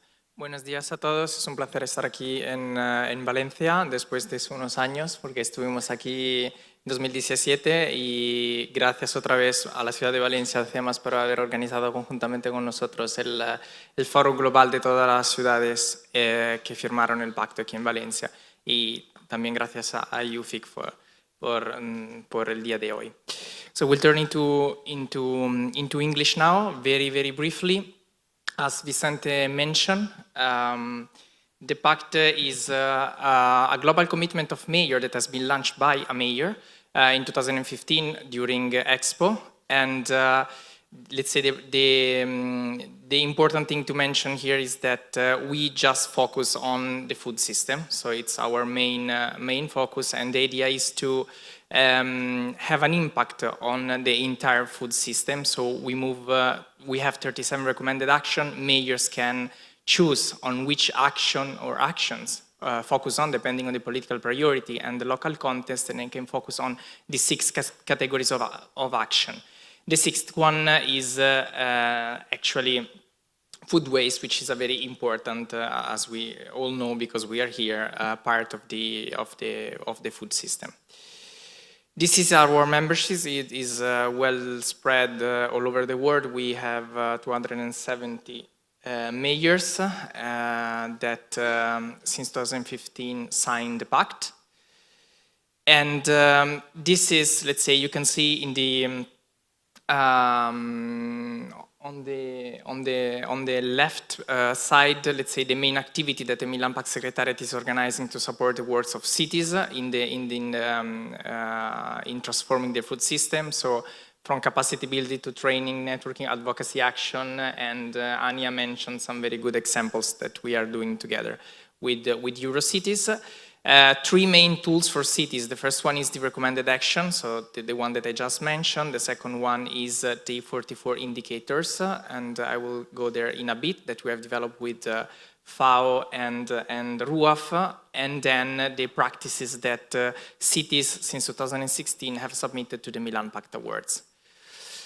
So, about food waste, very, very briefly, we have 4 recommended actions, and you can see here in the slide. I will just mention let's say the title of them, and then you can, if you want, is on the website. So, convene food system actors to assess and monitor food losses and waste reduction, raise awareness on food losses and waste, and we heard very good examples. Collaborate with private sector along with research, educational community and other organizations to prevent food losses and waste, and save food by facilitating recovery and redistribution for human consumption. So we have these 4 recommended actions. These actions are accompanied by these methodological indicators that we have developed with FAO and with RUAF that gives the possibility to our signatory city to monitor, to track the impact, and also to connect the impact and the results to the SDGs. And you have here the QR code. You can download the methodological guidelines. And for food waste, we have 4 indicators that are this one here. Again, only the title, but then there is the methodological guideline that is a comprehensive document. So total annual volume of food losses and waste from a city, annual number of events and campaigns aimed at increasing awareness raising, and the presence of policies or regulation that address food waste prevention. And finally, total annual volume of surplus food recovered and redistributed. So moving to the third, let's say, pillar of the tool that we did provide, that are the Milan Pact Awards. So since 2016, we've been able to collect more than 600 practices coming from cities under the different category of the Milan Pact. And well, you can see how they are, let's say, clustered in the different category of the Milan Pact. These are the winning cities that have been awarded in Rio de Janeiro during the last Global Forum. And as you know, as you can see, are very well spread, let's say, from all around the world. 6 winners for each of the 6 categories of the Milan Pact. And on food waste, we have London that won the award, plus 3 special mentions, which are Guelph in Canada, then Quelimane in Mozambique, and Cincinnati in the USA. So, if you want to know more, here you can see, let's say, this report. I have a copy for you, Vicente, on how cities are working to transform the food system, and there is an important part, of course, on food waste. Plus, of course, the winning cities and the special mention are well showcased. So let me mention some insight from the practice that won the award, that is London, then Milan, and then I will conclude. So London, it's an interesting practice because the Re-London and the Mayor of London have been able, let's say, to orient all the different projects that have been funded, completely like different project, EU-funded project, but also other, to, let's say, tackle and address the different chain of the food system. For example, let's start from the hospitality. So they address this important part of the food system to reduce food losses and waste by creating a document with the important recommendation for this let's say sector to reduce food losses and waste, and convening also this representative of this category to work together. Then they have also addressed the retail and the wholesales by creating more than 54 food redistribution centers that are animated by volunteers. And they have also created the Felix Kitchen, which is a kitchen that always with volunteer collect, cook, and then distributed the prepared meal coming from food losses. And then there is also an important work on the supply chain. So they identify the major companies, according to the how the volume of food that they move, and they convene from time to time to and create this round table to move this sector, the supply chain sector, to reduce food losses from one side and also their emission. So let's move now to Milan very quickly. Why Milan? Because Milan won the Earshot Prize of the Royal Foundation of the Prince William on the Zero Food Waste Hub model. To date, the city of Milan has developed 5 hubs all around the city, with an important hub which is located in the Milan wholesale market that deals only with fresh fruit and vegetables. So the model that is ongoing is quite simple. The municipality of Milan created the hubs in the different parts of the city. It's a municipal space. In the morning, from the neighborhood, all the food losses are collected from supermarket retailers, and in the afternoon, in the same afternoon, the food are withdrawn by the charities and NGOs. So each hub saves around 100 tons of food losses per year. I conclude with 2 important insights. The first one is that this is working because, let's say, the municipality has been able to involve as much as stakeholder as possible, from public sector, private sector, NGOs, supermarket.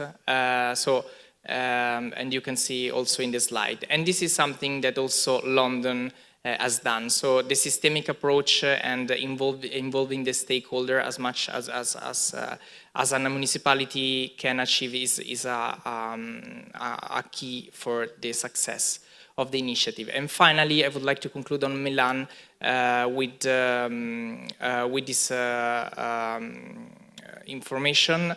We have conducted a feasibility study to launch soon, very soon, a tool of impact investing for public administration to reduce food losses and waste. So happy then, once it will be, let's say, after the pilot, that we will implement in the next month, to share this with other cities. I will conclude with just this, with the fellowship program. So this is an initiative of capacity building framework activities that we are conducted with many partners of the Milan Pact, and the idea is to collect, let's say, what city needs, let's say, to advance and create capacity building opportunities. Here it's an ongoing process, but here you can see what is already started. And on food waste, we work with NRDC and the C40 cities to have the dissemination of the Milan model, and we had Barcelona, Madrid, Amsterdam, Paris, Oslo, Boston, Chicago, DC, Austin, and LA in Milan for 1 week last July to let's say to transfer this knowledge that Milan has developed. So this is an overview of what we are doing on food waste, and if you have any questions, we can continue the discussion after. Thank you. Thank you.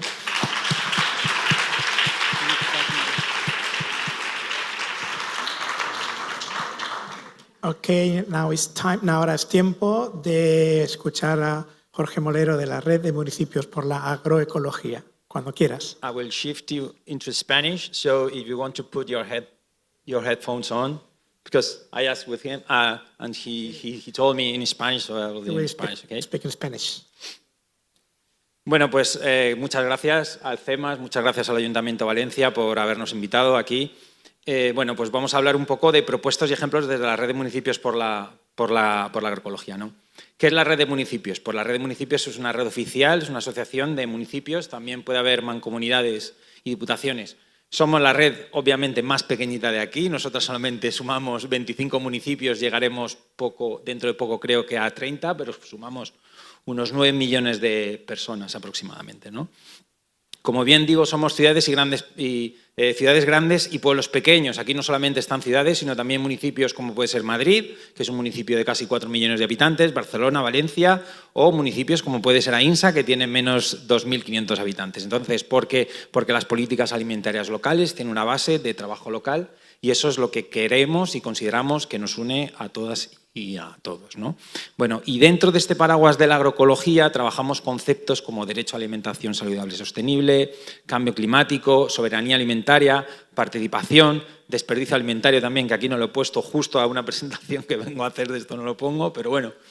Y políticas alimentarias, ¿no? Que es lo que han estado hablando y lo que han dicho pues aquí los compañeros y compañeras que tenemos aquí en la mesa, sobre todo el trabajo en red que se hace con las mismas herramientas que hacen ellas y ellos, ¿no? Bien, entonces, simplemente me gustaría decir una cosa del impacto ambiental de la alimentación, porque se habla mucho de las pérdidas de kilos, de pérdidas de tal, ¿no? O sea, el impacto de la alimentación, si usamos metodologías del análisis de ciclo de vida, y estos son datos de la Comisión Europea en España, supone el acto de consumo, el impacto más importante de las cosas que hacemos en consumir, un 61%. En el año 2011 era un 51%, es decir, no vamos bien, vamos mal. Y eso es lo primero que tenemos que decir, ¿no? Que no vamos bien, vamos mal. Y luego, si os fijáis en la gráfica de la derecha, la importancia que tiene la pérdida de desperdicio alimentario, que está en torno a 15%, en cambio climático, en uso de agua, en uso de la tierra, y en eutrofización marina supone un 15% de eso. Si multiplicamos el 15% por el 60%, nos sale que el impacto de las pérdidas alimentarias es más que el uso de los electrodomésticos que tenemos en casa, usando simplemente el análisis de ciclo de vida. O sea, fijaos algo que a lo mejor a las personas estamos diciendo que antes eran 400 euros por una familia, en cuestiones ambientales tiene una importancia mucho mayor de la que muchas veces consideramos, aparte del, bueno, el 15% del cambio climático, etcétera, ¿no? Pero sobre todo ver que la alimentación es algo central si queremos transitar hacia la sostenibilidad. Nosotros desde la red hemos hecho unas propuestas, tenemos unas propuestas que tengo aquí, vengo aquí a vender mi libro, obviamente, ¿no? Como supongo que todas y todos que estamos aquí, y hemos hecho unas propuestas que son colectivas porque son los municipios de la red los que han trabajado en ellas y porque son también las organizaciones sociales que trabajan dentro de la red, dentro del Consejo de Organizaciones Sociales, la que sacamos. Y bien, como ya se ha dicho, estamos intentando trabajar en estas políticas alimentarias a nivel local desde un enfoque sistémico. Sistémico porque primero lo que tenemos que hacer es preparar a las administraciones locales para trabajar más despacio. Para las políticas alimentarias locales Me estaban odiando ya. No, lo pienso yo. Pobrecitas, vamos a agilizar el trabajo, a facilitar el trabajo de las traductoras y traductores. Perdón. Me puedes interrumpir las veces que quieras. Te apasionas. Por supuesto, ¿quién no? Y entonces, lo primero que hacemos es preparar a las administraciones locales para las políticas alimentarias. Esto es algo que entra nuevo porque las competencias alimentarias se tienen habitualmente en el Estado y, en nuestro caso, en las comunidades autónomas. Y hasta hace poco los municipios no estaban trabajando esto. Hay hueco porque hay unas competencias específicas que recoge la ley de bases de nuestro Estado que permite hacer a los ayuntamientos muchas cosas. Pero luego hay competencias delegadas y luego hay competencias que pueden hacer los ayuntamientos si no arriesgan el dinero que tienen en sus arcas públicas y si ese servicio no lo está haciendo otra persona. Otra cosa que tenemos que hacer es cambiar estas normativas y otras variables que influyen en el sistema alimentario. Hemos hablado de sistema alimentario, pero también hay un concepto que es el de entorno alimentario, que es súper importante porque son todo lo que nos rodea y tiene que ver con la alimentación, y ahí tenemos un efecto muy importante. Se está achacando que las pérdidas alimentarias son culpa de las personas que consumen y de lo que se hace en las casas. Pues muchas veces la gente compra por el impulso y la presión que tiene el sistema alimentario en torno a ello, ¿no? Entonces eso hay que tenerlo en cuenta. Y las dietas de la población responden muchas veces con la pandemia que tenemos de obesidad, que eso lo ha reconocido mucha gente, la OMS también, ¿no? Luego, la siguiente fase que tenemos que hacer es transformar el sistema de producción y distribución de alimentos y, por último, mejorar el entorno y el comportamiento alimentario de la sociedad. En esos 4 ejes podemos hacer acciones, como mostraré a continuación, que tienen que ver con el desperdicio alimentario. La primera, por ejemplo, es conocer qué es lo que está pasando y hacer análisis locales de cómo se están alimentando las diferentes ciudades. El siguiente punto, que también parece que no, pero tiene que ver, es planificar alimentariamente a escala local. Estamos pensando a escala global, pero si queremos relocalizar, tenemos que pensar en volver a producir cerca de donde estamos viviendo. No podemos pensar a escala local sin planificar, y eso influye directamente en las pérdidas alimentarias. Y aquí tenéis un plan de ejemplo del Ayuntamiento de Madrid y el Ayuntamiento de La Laguna. Por otro lado, todo el tema que estamos hablando de gobernanza no tendría sentido si no existen los consejos alimentarios. Esa gente que se reúne a hablar en torno de la comida con los ayuntamientos, todos los actores, como estabais hablando aquí, o con los planes de acción que tienen los ayuntamientos que hacen a varios años. Por último también, lo estaba diciendo sobre todo el Pacto de Milán, que por supuesto es una inspiración y es el origen de la red, el pueblo, cómo seguir y evaluar estas políticas alimentarias, que es algo, y sobre todo en el desperdicio alimentario, que es algo que no se está haciendo, y nosotros pues damos una serie de premios en los cuales pueden incluir acciones y propuestas que tengan que ver con el desperdicio alimentario. Normativas y otras variables que influyen en el sistema, el entorno alimentario y las dietas. Obviamente, la preservación del suelo fértil en torno a las ciudades es algo básico y que va a tener una relación directa con esas pérdidas.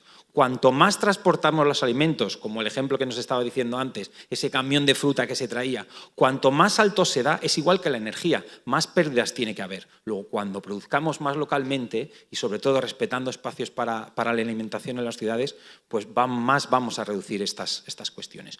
Luego, en el tema de la economía circular está el tema del espigolamiento, que es recoger aquello que una vez que está en el campo y que no cumple los criterios estándares de la alimentación, se recoge. Ahí tenéis proyectos como, por ejemplo, la Asociación Espigoladores, que llega a un acuerdo con el Parque Agrario, o Burusca, o, por ejemplo, Somos Imperfect, que también se está haciendo mermeladas y conservas con productos que teóricamente tendrían que tirarse. Y eso es el Prat de Llobregat, es un ayuntamiento de la red. También, por ejemplo, aquí, como no poner, Aprofita Valencia, que es un modelo muy parecido de recolección de excedentes alimentarios en el campo. O la lucha contra el desperdicio que hace Mercabarna. Mercabarna es la red de mercas a nivel estatal que tiene una participación pública local del ayuntamiento muy importante. ¿Cómo puede luchar contra el desperdicio alimentario? O, por ejemplo, ya por último, la Mancomunidad de Irati, que tiene un sistema de compostaje increíble para reciclarlo todo y que todo lo que al final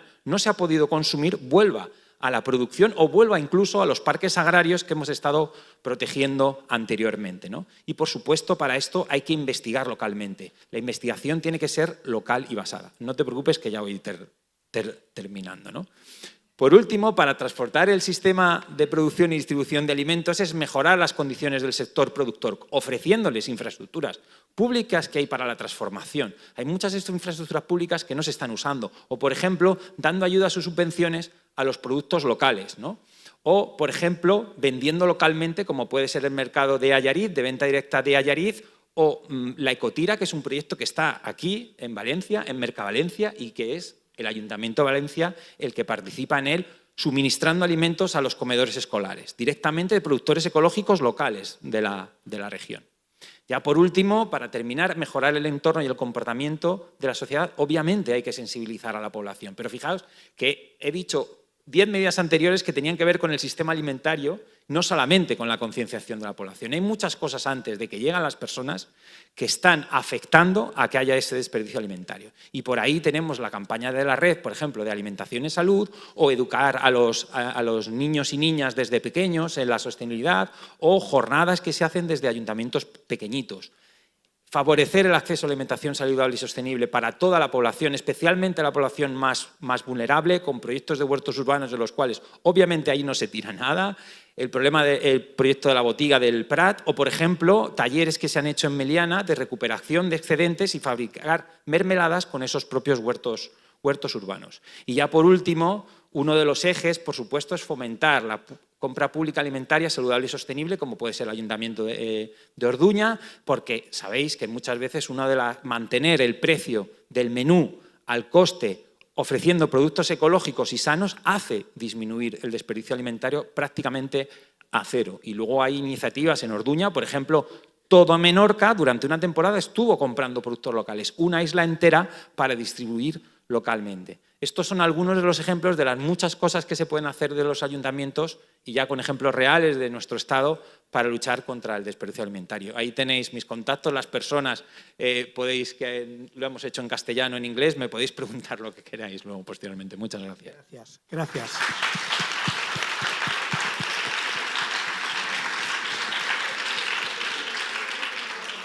Thank you very much. Gracias. Muchas gracias a todos los ponentes. Vamos a hacer lo siguiente. Vamos a ser gentiles con las personas que han venido de fuera, porque la mayoría comen a las 12:30 o 1 y deben estar terrific hungry. Así que el turno de preguntas yo creo que es más sensato que lo hagamos en el entorno del alimento, como decía Epicuro, y que si alguien tiene alguna consulta, se acerquen a estas buenas personas y compartan y dialoguen, pero con la mesa delante. Gracias. Pero, justo antes de terminar, quisiera un agradecimiento para Teresa Aledo, y para las chicas de la traducción, que han hecho un trabajo maravilloso.